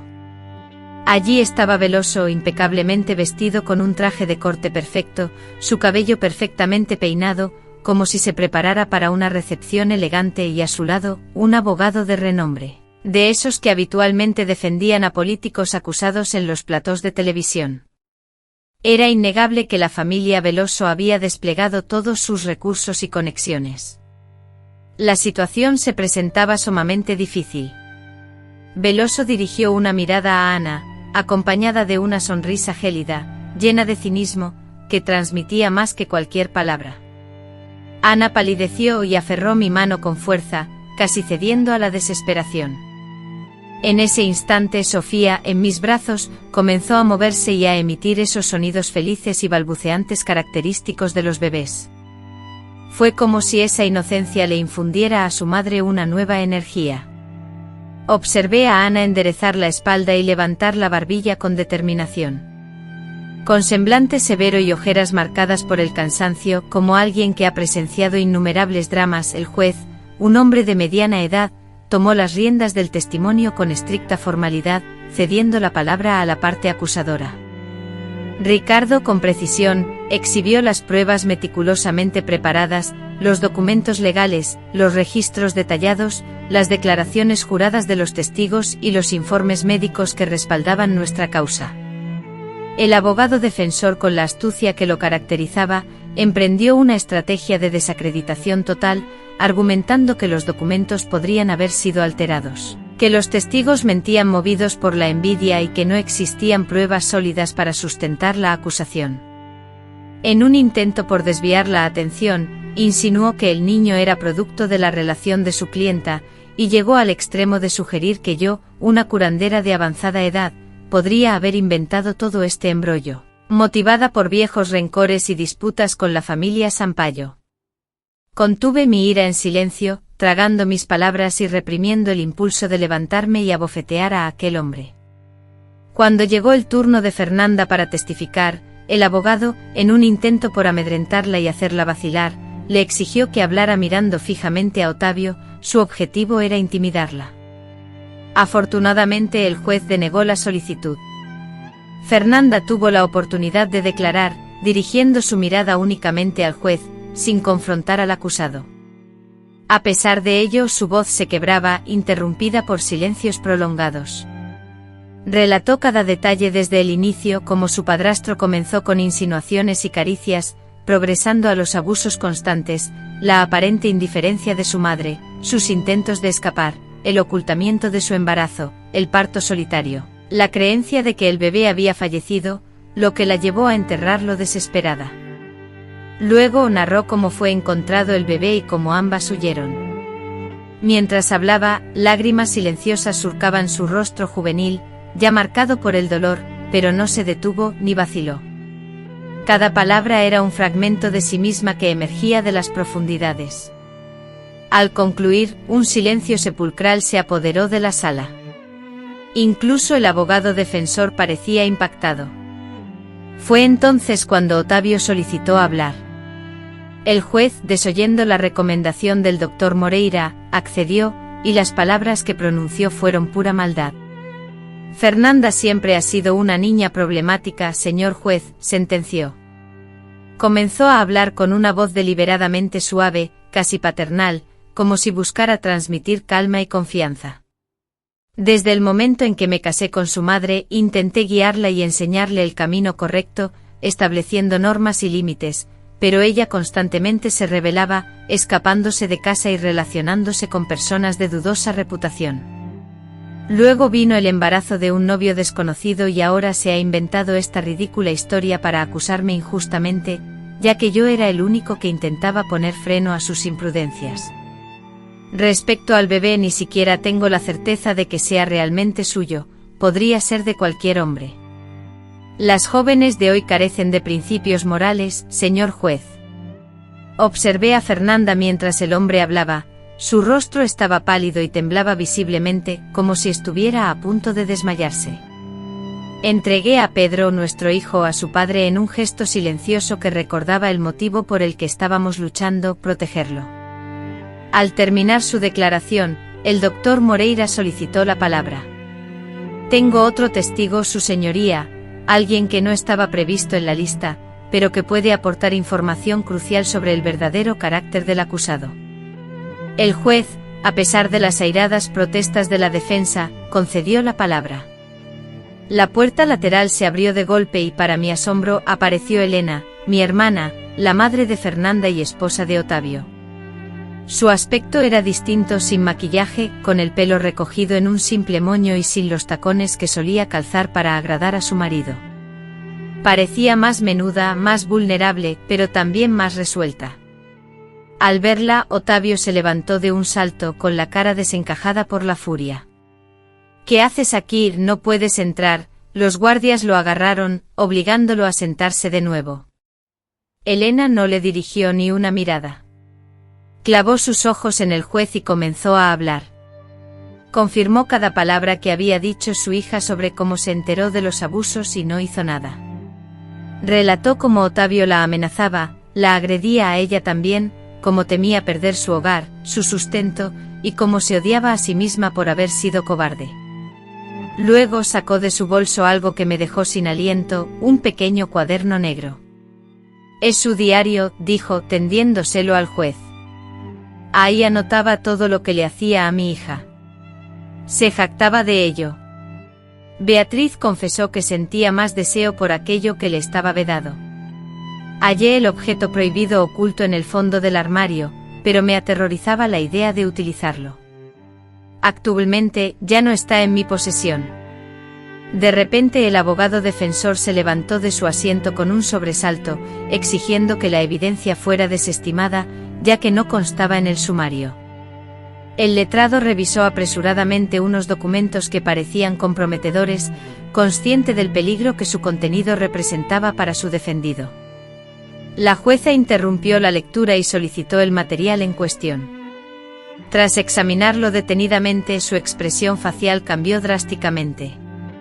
Con voz firme y resonante, declaró que el documento sería sometido a peritaje. Agregó que, de confirmarse su autenticidad, tendría un valor probatorio determinante. La audiencia se suspendió por 1 hora. La espera se prolongó indefinidamente. Fuimos conducidos a una sala contigua. Estábamos presentes Beatriz, yo, su madre, Elena, y el pequeño Miguel. La tensión entre madre e hija era palpable, una amalgama de viejos rencores y un ápice de esperanza. ¿Has venido, madre?, preguntó Beatriz, rompiendo el silencio. Conmovida, Elena respondió, llegué demasiado tarde. Debí haberte brindado mi apoyo mucho antes, Miguel. Fui una madre que falló, descuidada en su deber. En ese momento Miguel, como si entendiera la gravedad de la situación, rompió en llanto. Beatriz intentó consolarlo, pero sus esfuerzos resultaron inútiles. ¿Puedo sostener a mi nieto?, preguntó Elena, con voz temblorosa y dudosa. Tras una breve pausa de indecisión, Beatriz le entregó al bebé a su abuela. En ese simple acto se manifestó un incipiente proceso de sanación, no completo ni instantáneo, pero sí un principio. Al regresar a la sala del tribunal, la jueza mostraba un semblante apesadumbrado. El peritaje preliminar ha confirmado la autenticidad del diario, anunció. La caligrafía corresponde a la del acusado y el contenido revela detalles que solo el agresor conocía. Concedió la palabra final a la fiscal, la doctora Antonia, quien se puso de pie. No hay nada más que agregar, su señoría. Los hechos hablan por sí solos, una joven que sufrió reiteradas violaciones a manos de quien debía protegerla. Un niño al borde de la muerte, víctima de la desesperación provocada por este hombre. Clamo por justicia, no solo en nombre de Beatriz y su hijo, sino también por todas las mujeres que han sido amordazadas por el miedo, la vergüenza y el dominio que hombres como Rogerio han ejercido sobre ellas. La sentencia llegó con velocidad y firmeza, declarando a Rogerio culpable y condenándolo a 15 años de prisión en régimen cerrado, sin posibilidad de reducción de la pena durante los primeros 8 años. Además, se ordenó la indemnización a la víctima, la pérdida de la patria potestad y su registro como agresor sexual. Al escuchar el veredicto, Rogerio perdió los estribos, lanzando insultos y amenazas. 3 guardias tuvieron que intervenir para controlarlo y sacarlo de la sala. Antes de que lo hicieran, dirigió una mirada llena de odio a Beatriz y alcanzó a decir: «Me las pagarás tú», antes de ser arrastrado por los guardias. Al salir del juzgado por la puerta principal, sin tener que ocultarnos, nos encontramos con una pequeña multitud que nos esperaba. La mayoría eran mujeres, algunas portando carteles que clamaban «Justicia para Beatriz» y expresaban «Creemos en las víctimas». La persona que atenta contra la vida de un niño inocente no merece clemencia alguna. ¿Cómo lograron descubrir esta terrible situación?, le pregunté a la doctora Antonia, visiblemente conmocionada. Ella esbozó una sonrisa agotada, pero con un dejo de satisfacción. Una idea surgió en mi mente al percatarme de las maniobras de la familia de Rogerio, intentando usar sus influencias. Decidí contactar a un antiguo amigo, Gustavo Lemos, reportero de un periódico local. Le relaté la historia, omitiendo nombres y detalles que pudieran revelar la identidad de Beatriz, solo los hechos esenciales: una joven víctima de abuso por parte de su padrastro, un bebé al borde de la muerte y el heroico rescate de la abuela. La noticia se propagó rápidamente como un reguero de pólvora. La gente comenzó a movilizarse, manifestando su indignación. Otras víctimas encontraron el coraje para denunciar sus propios casos. Fue como una avalancha imparable. La opinión pública se convirtió en nuestra aliada, y ni siquiera el poder económico y las conexiones de la familia de Rogerio pudieron detenernos. Observé a aquellas mujeres, muchas de ellas probablemente con historias similares, historias que hasta ese momento habían permanecido silenciadas. Entendí la brillante estrategia de la doctora Antonia. No solo había logrado la ansiada justicia para Beatriz, sino que había abierto un camino, una esperanza, para que otras mujeres, víctimas de la misma injusticia, pudieran seguir ese sendero. Esa noche regresamos a la ciudad, a la casa de la doctora Antonia, y no a la finca, como aún no era prudente. Ella insistió en que nos quedáramos unos días más. La noticia, el veredicto contra Aristide Souza, desataría sin duda una gran polémica, y era sensato esperar a que la situación se calmara. Mientras Clarice se ocupaba de bañar a Mateus con la ayuda, un tanto torpe pero llena de cariño, de Beatriz, salí al porche. Me senté en el columpio, bajo la enredadera florecida, y contemplé el cielo estrellado de Bahía. Gracias, Dios mío, murmuré, por despertarme aquella noche, por hacerme escuchar el llanto que emanaba de la tierra, un lamento que finalmente se transformó en un clamor, el grito de justicia que seguiría resonando por mucho tiempo. Regresamos a Vila Serena 2 semanas después de aquel juicio histórico. La noticia de la condena de Aristide Souza era el tema principal de conversación en cada pueblo y ciudad de la región. En la radio local, Genibaldo Prado, el periodista amigo del doctor Evaristo, había realizado un trabajo excepcional, narrando la historia del caso con maestría, sin nombrar al criminal, pero dejando meridianamente clara la monstruosidad del hombre que ahora estaba tras las rejas. Con cierta inquietud, abrimos la puerta de mi antigua casa. El interior estaba cubierto de polvo con algunas tejas rotas y en la fachada, la palabra «Conniventes» pintada en rojo. Aquella pintada, sin embargo, no me preocupó, la pintura se quitaría con agua y jabón. Sabía que las heridas que Aristide había infligido en el alma de mi sobrina nieta tardarían mucho más en cicatrizar. Beatriz nos acompañaba.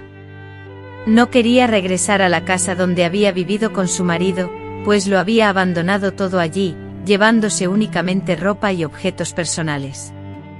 Tenía ciertas dudas sobre la convivencia con mi hermana, dada la situación, pero por el bien de Clarice y Mateus, estaba dispuesta a intentarlo.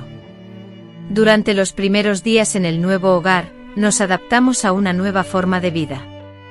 Nos dedicamos a limpiar a fondo la casa, reemplazando las tejas dañadas y revitalizando el jardín, que mostraba señales de abandono. El pequeño Mateusz, ajeno al bullicio de la ciudad, parecía disfrutar de su nuevo entorno, creciendo fuerte y respondiendo con una sonrisa a nuestras voces. Nadie, al ver a ese bebé sonrosado y lleno de vitalidad, imaginaría que sus primeras horas de vida habían transcurrido bajo tierra, expuesto al frío. Clarice, por su parte, también experimentaba una transformación gradual. El doctor Evaristo le había facilitado una beca para estudiar en una escuela en Valencia, donde tomaba el autobús 3 veces por semana para asistir a clases, soñando con convertirse en técnica de enfermería y ayudar a otras jóvenes que hubieran vivido experiencias similares. Beatriz, mientras tanto, cuidaba de Mateusz, una manera de expiar los años de negligencia, de silencio cómplice y de ignorar lo que sucedía. A pesar de todo lo que quedaba por decir y las cicatrices emocionales aún presentes, el amor por el pequeño Mateusz las mantenía unidas, cual delicado puente tendido sobre un impetuoso río. En cuanto a mí, volví a ser la misma de siempre, la anciana curandera de Vila Serena, experta en hierbas medicinales y narradora de historias venerada por todos, aunque no siempre bien recibida en sus cercanías. Fue un martes por la mañana, mientras recolectaba hierba Luisa en el jardín para preparar un té, cuando la tranquilidad se quebró, un coche negro se estacionó frente a la casa, y de él descendió mi hijo Gustavo, a quien no veía desde hacía más de un año, con su habitual porte alto y delgado, siempre ataviado con ropa de lino, incluso bajo el sofocante calor de Bahía, y esa inconfundible prisa que caracteriza a los habitantes de la gran ciudad. «Mamá, tenemos que hablar», me espetó sin darme tiempo a un merecido abrazo. Ya en el interior de la sala, donde Beatriz acunaba a Mateusz, Gustavo observó al bebé, luego a su prima, a la que no veía desde hacía mucho, visiblemente desconcertado, y entonces le resumí brevemente la situación. No le proporcioné a Gustavo toda la información. No consideré que fuera necesario. Simplemente le mencioné que Clarice había enfrentado numerosas adversidades, que el bebé era su tataranieto y que ahora todos residíamos bajo el mismo techo. Gustavo escuchó mis palabras en absoluto silencio. En su rostro, surcado por las arrugas del paso del tiempo, se reflejó la misma expresión de disgusto que Inés exhibía desde su juventud, cuando algo la afligía profundamente. ¿Eres consciente del perjuicio que tus acciones están ocasionando a tu reputación en la ciudad, Inés?, preguntó su hijo Antonio. La gente habla, ya lo sabes. Dicen que has tramado para encarcelar a un empresario de renombre, que has fabricado calumnias para defender a una muchacha de dudosa reputación. Que estás albergando a una familia problemática. Inés sintió como le ardían las mejillas. Respetable Octavio Albuquerque, un hombre cruel y perverso, explotó a Carolina durante años, llevándola al borde de la desesperación. Ella intentó suicidarse por su culpa. Casi pierdo a mi nieto pensando que había muerto consumido por la angustia. Si eso es lo que la sociedad local considera aceptable, prefiero ser objeto de críticas y chismes. Antonio, visiblemente perturbado, se ajustó la corbata. No estoy defendiendo sus actos, madre, sino pensando en ti y en tu reputación. Ya tienes una edad en la que necesitas paz, no verte envuelta en controversias. Tu nombre ha sido mencionado en la prensa, y eso podría perjudicar mi carrera. Sabes cómo funciona la política en un lugar pequeño, un escándalo afecta a toda la familia. Inés observó a su hijo, el único que tenía, y una profunda tristeza la invadió. ¿En qué momento se había vuelto tan distante y egoísta? Quería recordar al niño que lloraba por un pajarito caído, al adolescente que protegía a los débiles en la escuela, pero ese niño se había perdido, enterrado bajo la ambición y las apariencias. ¿Qué es lo que quieres exactamente, Antonio?, preguntó Inés, exhausta de tanta evasión. Él entonces fue directo al punto. Quiero que te mudes conmigo a Porto Alegre. El año que viene me presentaré como candidato a diputado y sería muy ventajoso para mi candidatura tenerte cerca, demostraría que soy un hombre de familia, un hombre que se preocupa por los suyos. En cuanto a ellas, refiriéndose a Bruna y al bebé que están arriba, podemos buscarles un alojamiento, un apartamento de alquiler en otra ciudad, quizás lejos de aquí, donde nadie las conozca. Eso sería lo mejor para todos. Bruna, que hasta ese momento había permanecido en silencio, se levantó con el bebé en brazos y, mirando a Inés, dijo: «Os dejo solos», y se dirigió hacia la puerta. Antes de salir, le lanzó a Inés una mirada significativa, una mirada que reflejaba el dolor de quien ya ha sido abandonada y temía revivirlo. Inés se quedó callada por unos instantes, observando sus manos arrugadas sobre su regazo. Manos que habían traído muchas vidas al mundo, manos que habían desenterrado a un bebé de la tumba. Y ahora su propio hijo Antonio le pedía que abandonara todo aquello que ella consideraba importante, el cariño que sentía por las personas que la rodeaban, las decisiones que había tomado a lo largo de su vida, todo por el que dirán, por intereses políticos y para mantener una reputación impecable. «No, Antonio», respondió finalmente Inés, sintiendo una profunda decepción. «No me voy a ir a ningún lado. Mi lugar está aquí, con ellas. Carolina, Lucas son mi familia tanto como tú. Y si realmente te importara mi bienestar, lo entenderías». Antonio, enfurecido, se sonrojó. «No lo entiendes, madre, estoy tratando de protegerte. Esa gente te va a arruinar, te van a explotar hasta la última moneda, hasta agotar tus fuerzas. Esa niña, Carolina, no es tu responsabilidad, y tampoco el bebé. ¿Por qué insistes en cargar con ese peso? Porque no puedes simplemente olvidarte de todo eso y vivir tus últimos años en paz». Esas palabras fueron la gota que colmó el vaso. Inés, sintiendo una fuerza desconocida, se levantó con determinación. «Peso, dices, ¿crees que Carolina y Lucas son un peso para mí? Son mi salvación, Antonio, son la razón por la que me levanto cada mañana. Y ese bebé al que ni siquiera te dignaste mirar, estaba enterrado en mi patio, hijo. Enterrado». Con mis manos, arrugadas por los años y marcadas por el esfuerzo, desenterré el objeto. Estas manos, que atestiguan una vida de trabajo, se alzaron en el silencio sepulcral, porque el desgarrador lamento, el grito desesperado que rasgaba la noche, llegó hasta mí. No pude hacer oídos sordos, como tantos otros ante las súplicas de auxilio de Beatriz. Si mi acción daña tu imagen, si obstaculiza tu carrera política, que así sea. Afronta las consecuencias. Yo he limpiado mucha más sangre, la sangre vital de un parto, que la que tú mancharás en toda tu insignificante vida de abogado. Ricardo salió de la casa, la furia grabada en su rostro. No se despidió ni prometió volver, quizás nunca más. Permanecí en el porche observando cómo su coche lujoso se perdía en la distancia, dejando tras de sí una estela de polvo en la carretera secundaria. Mariana se acercó con Sofía en brazos, acurrucada. «Volverá a Teresa. La ira inevitablemente se disipará». Negué con la cabeza, dudando. Hay lazos que, una vez rotos, jamás se recomponen de la misma forma. El resto de ese día lo transcurrí en silencio, sumida en la reflexión sobre los acontecimientos de los meses previos, como una simple tormenta nocturna había alterado tantas vidas, desvelando secretos guardados durante años y sacando a la luz verdades dolorosas.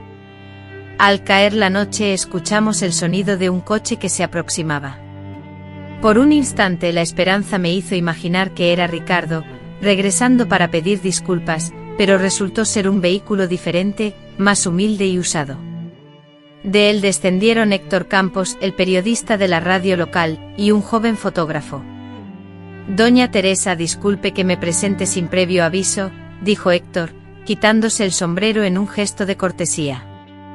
«Pero tras el cierre del caso, son muchos los que desean conocer a fondo su historia, la suya, sobre todo, la de la valiente comadrona que salvó a una recién nacida de la muerte y se enfrentó a una familia poderosa para proteger a la niña.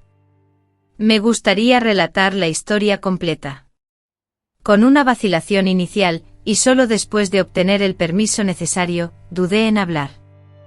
No deseaba más publicidad ni que se difundieran más rumores sobre mí, pero luego consideré a otras mujeres llamadas Beatriz que quizás estuvieran sufriendo en silencio, a otras Marianas, obligadas a callar por miedo o conveniencia. y a los niños que tal vez no tendrían la oportunidad de ser escuchados a tiempo.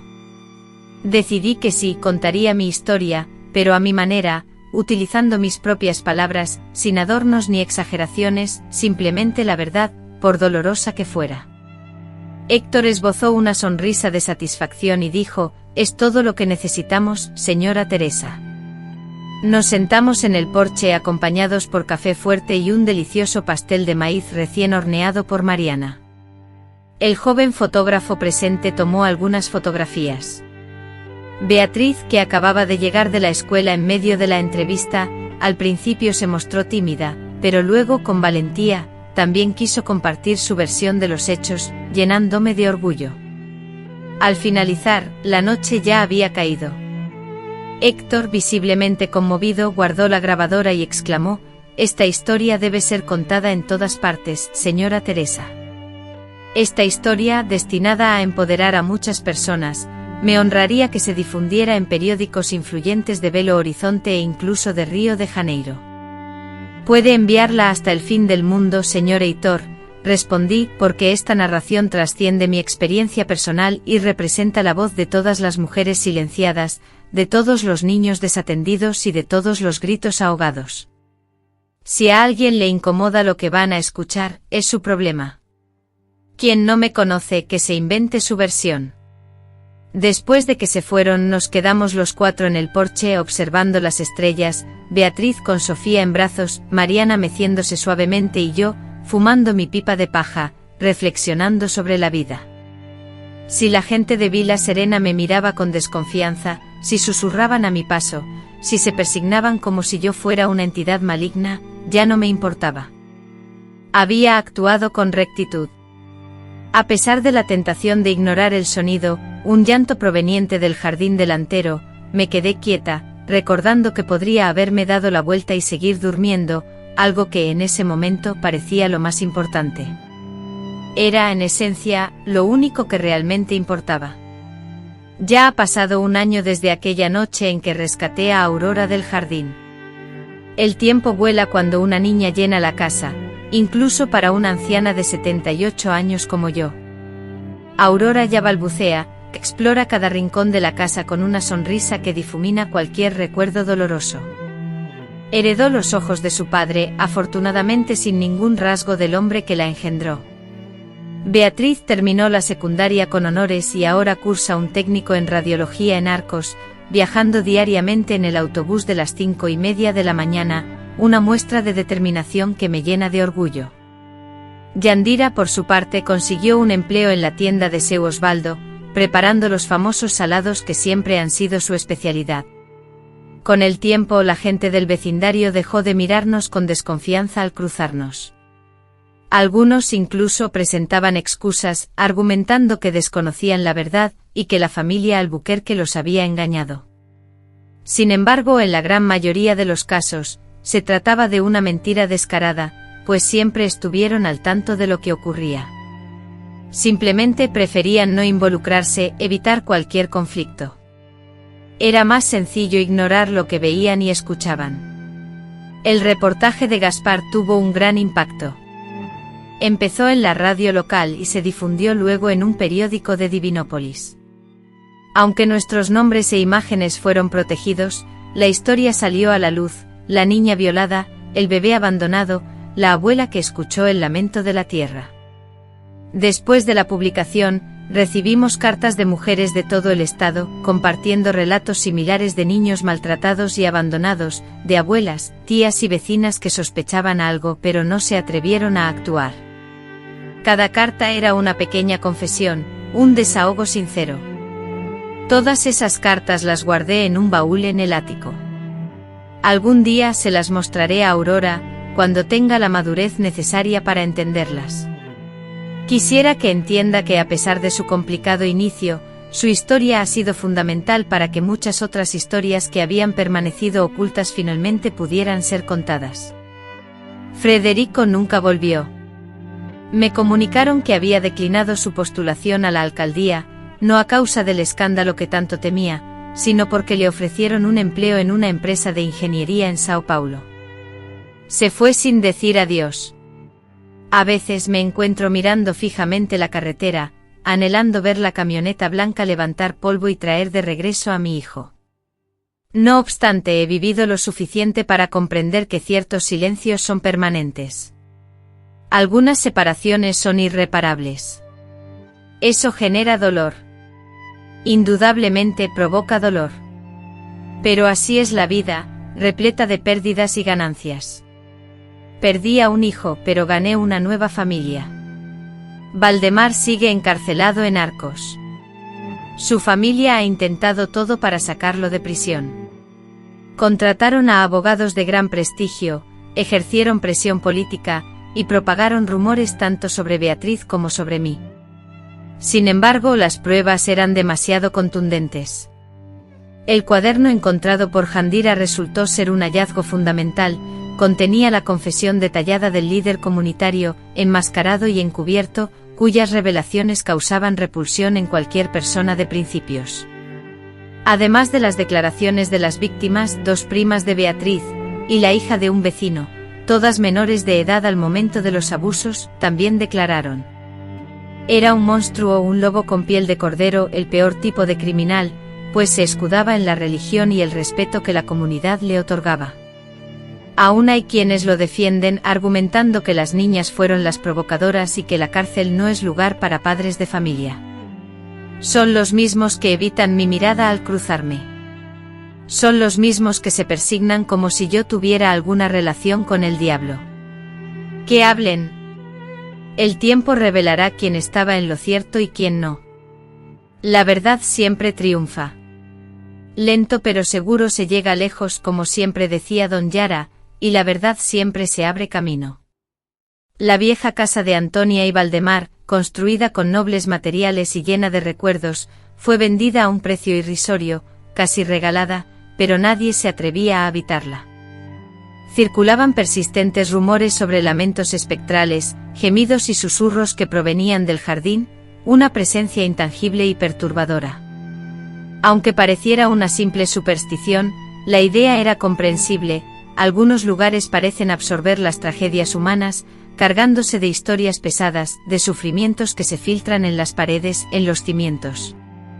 La familia Albuquerque, quienes habían amasado una fortuna de dudosa procedencia, huyó de la ciudad rumbo a una nueva vida en Río de Janeiro, llevándose consigo el botín obtenido de forma deshonesta, pero dejando atrás la sombra de la infamia que los perseguía. Este es, al parecer, el destino de los poderosos: escapan, se reinventan en un nuevo escenario, dejando que los humildes carguen con el peso de la historia y sus consecuencias. Ayer, mientras cuidaba el huerto, ocupado en plantar rúcula, algo inquietante me hizo reflexionar profundamente. Vi a Sofía, mi hija, gateando con gran determinación hacia el viejo y corpulento árbol de jabuticaba, ese mismo árbol bajo el cual, hace 6 meses, la encontré casi enterrada, cubierta de tierra. La sangre se me heló en las venas al instante. Con las piernas temblorosas y sin obedecerme, corrí como nunca antes, desesperado, y la alcé en mis brazos justo antes de que lograra alcanzar el árbol. Con el ceño fruncido y lágrimas fingidas, protestó, interrumpiendo su juego y deseando, astutamente, seguir explorando. Me quedé inmóvil, sosteniendo a la pequeña Sofía en mis brazos, observando ese fragmento de terreno que casi se convirtió en su sepulcro. La profunda zanja había desaparecido, erosionada y cubierta por las implacables lluvias de los últimos meses. La tierra se había asentado, la hierba exuberante había resurgido, pero yo recordaba con precisión el lugar exacto donde había estado, una imagen que jamás borraría. Sofía de repente dejó de llorar, sus ojos fijos y curiosos, señalando hipnotizada hacia el árbol de jabuticaba. Parecía embelesada por el movimiento de las verdes hojas, meciéndose suavemente con la brisa, y por la fresca sombra que el árbol extendía sobre el suelo. Tomé una decisión, dispuesta a confrontar mi miedo. Caminé hacia allí sintiendo cada paso, y me senté bajo el jabuticabeira, con Sofía aferrada a mí. Enseguida, ella comenzó a jugar con la tierra, enterrando sus pequeños y regordetes dedos, riendo a carcajadas ante cada montículo que construía. Sin temor, sin el peso del trauma. Para ella solo era tierra, perfecta para jugar, para ensuciarse las manos, para sentir su textura suave y fresca. No era una tumba fría, ni un lugar de entierro lúgubre, ni un eco del pasado sombrío, era simplemente tierra fértil, un pedazo de suelo. Me quedé allí absorta, recordando su risa, sintiendo el calor del sol filtrándose delicadamente entre las hojas de la jabuticaba, y escuchando el alegre canto de los pájaros. Una paz inusual, una tranquilidad profunda, me inundó como si la propia jabuticaba susurrara un mensaje de consuelo. Ahora todo estaba bien, Celeste. Había salvado algo más que una vida, había salvado todo un futuro. Tal vez fuera solo el viento suave moviendo las hojas, tal vez el delirio propio de una anciana, pero prefería creer que era algo más, una señal, un indicio de que aquel trozo de tierra, que casi le había arrebatado la vida a Sofía, estaba ahora purificado, listo para nutrir y dar vida, en lugar de enterrar. Hoy Sofía cumplía su primer año, un año desde aquella noche terrible en que la había desenterrado, trayéndola de vuelta de la oscuridad a la luz. Celebramos su cumpleaños con una pequeña fiesta, solo nosotras tres, Aurora, Antonia y yo, un pastel adornado con velas de colores, y una sentida oración de agradecimiento. Aurora, conmovida por el recuerdo del horror vivido, lloró abundantemente al igual que Antonia, que también se emocionó profundamente. Reservé mis lágrimas para la soledad, pues las mujeres de mi edad aprendemos a ocultar nuestro pesar para no perturbar a los demás. Una vez que todos se fueron a dormir, me senté en el porche inmersa en la contemplación del cielo estrellado, con un cigarrillo de paja entre los dedos. Rememoré los acontecimientos de aquellos meses, los momentos felices y los dolorosos, las pérdidas y las victorias, el sufrimiento y la recuperación. Medité sobre la incertidumbre de la existencia, cómo todo puede transformarse con un simple grito nocturno o, como en el caso de Sofía, con un llanto proveniente de las profundidades. Si ese bebé no hubiera llorado, o si yo no lo hubiera escuchado, cuántas vidas más se habrían visto silenciadas por la tragedia, cuántas auroras se habrían visto obligadas a soportar lo insoportable, sepultando no solo a sus hijos, sino también sus ilusiones y esperanzas. La vida es un juego cruel, a veces la mayor bendición surge de la mayor adversidad. El llanto. Aquella madrugada, el rescate de Mateus trascendió su propia supervivencia. El silencio que oprimía a tantas mujeres, el abandono que sufrieron tantos niños y el dolor silenciado en innumerables corazones resonaban en mi interior. Una llamada, ya fuera por destino o por pura fortuna, llegó a mis oídos. Mañana al jardín que rodea el viejo roble, ese imponente testigo del tiempo, se engalanará con flores de un vibrante color rosa. Dalias, violetas y otras flores formarán un festival de vida y alegría. Deseo transformar ese lugar en un monumento, un recuerdo tangible para que cuando Mateus crezca y se cuestione sus raíces, pueda guiarlo hasta allí y decirle: aquí, hijo mío, renaciste. De esta tierra, que casi te consumió, florecieron tu vida, la verdad y la justicia. Y a ti, que ahora escuchas esta historia, te imploro, no dejes que se olvide. Comparte esta narración, porque quizás en este mismo instante alguien está intentando acallar un grito, esconder una verdad. Si la fortuna nos sonríe, siempre habrá un corazón dispuesto a escuchar el lamento que emana de la tierra, para que nunca más tenga que clamar en vano. Y así, amigo mío, fue como todo ocurrió. En una noche cualquiera, un lamento profundo, como si emanara de las profundidades de la tierra, reveló un secreto celosamente guardado, un secreto enterrado que exigía ser revelado, no solo con la fuerza física, sino con la valentía. Jamás pensé que en la edad adulta me vería en la necesidad de luchar contra la injusticia, enfrentándome al ser perverso que se ocultaba en el corazón de esa familia. Sin embargo, actué de manera correcta, y no dudaría en hacerlo de nuevo. A menudo me pregunto si el mundo fue justo con ese hombre, qué clase de destino merecía una crueldad semejante. Me interesa conocer tu opinión, por favor compártela en los comentarios. Comparte este vídeo con aquellos que necesitan este mensaje y no olvides suscribirte al canal para seguir mis próximos relatos. Un gran abrazo, amigo. Hasta la próxima. Que la paz te acompañe.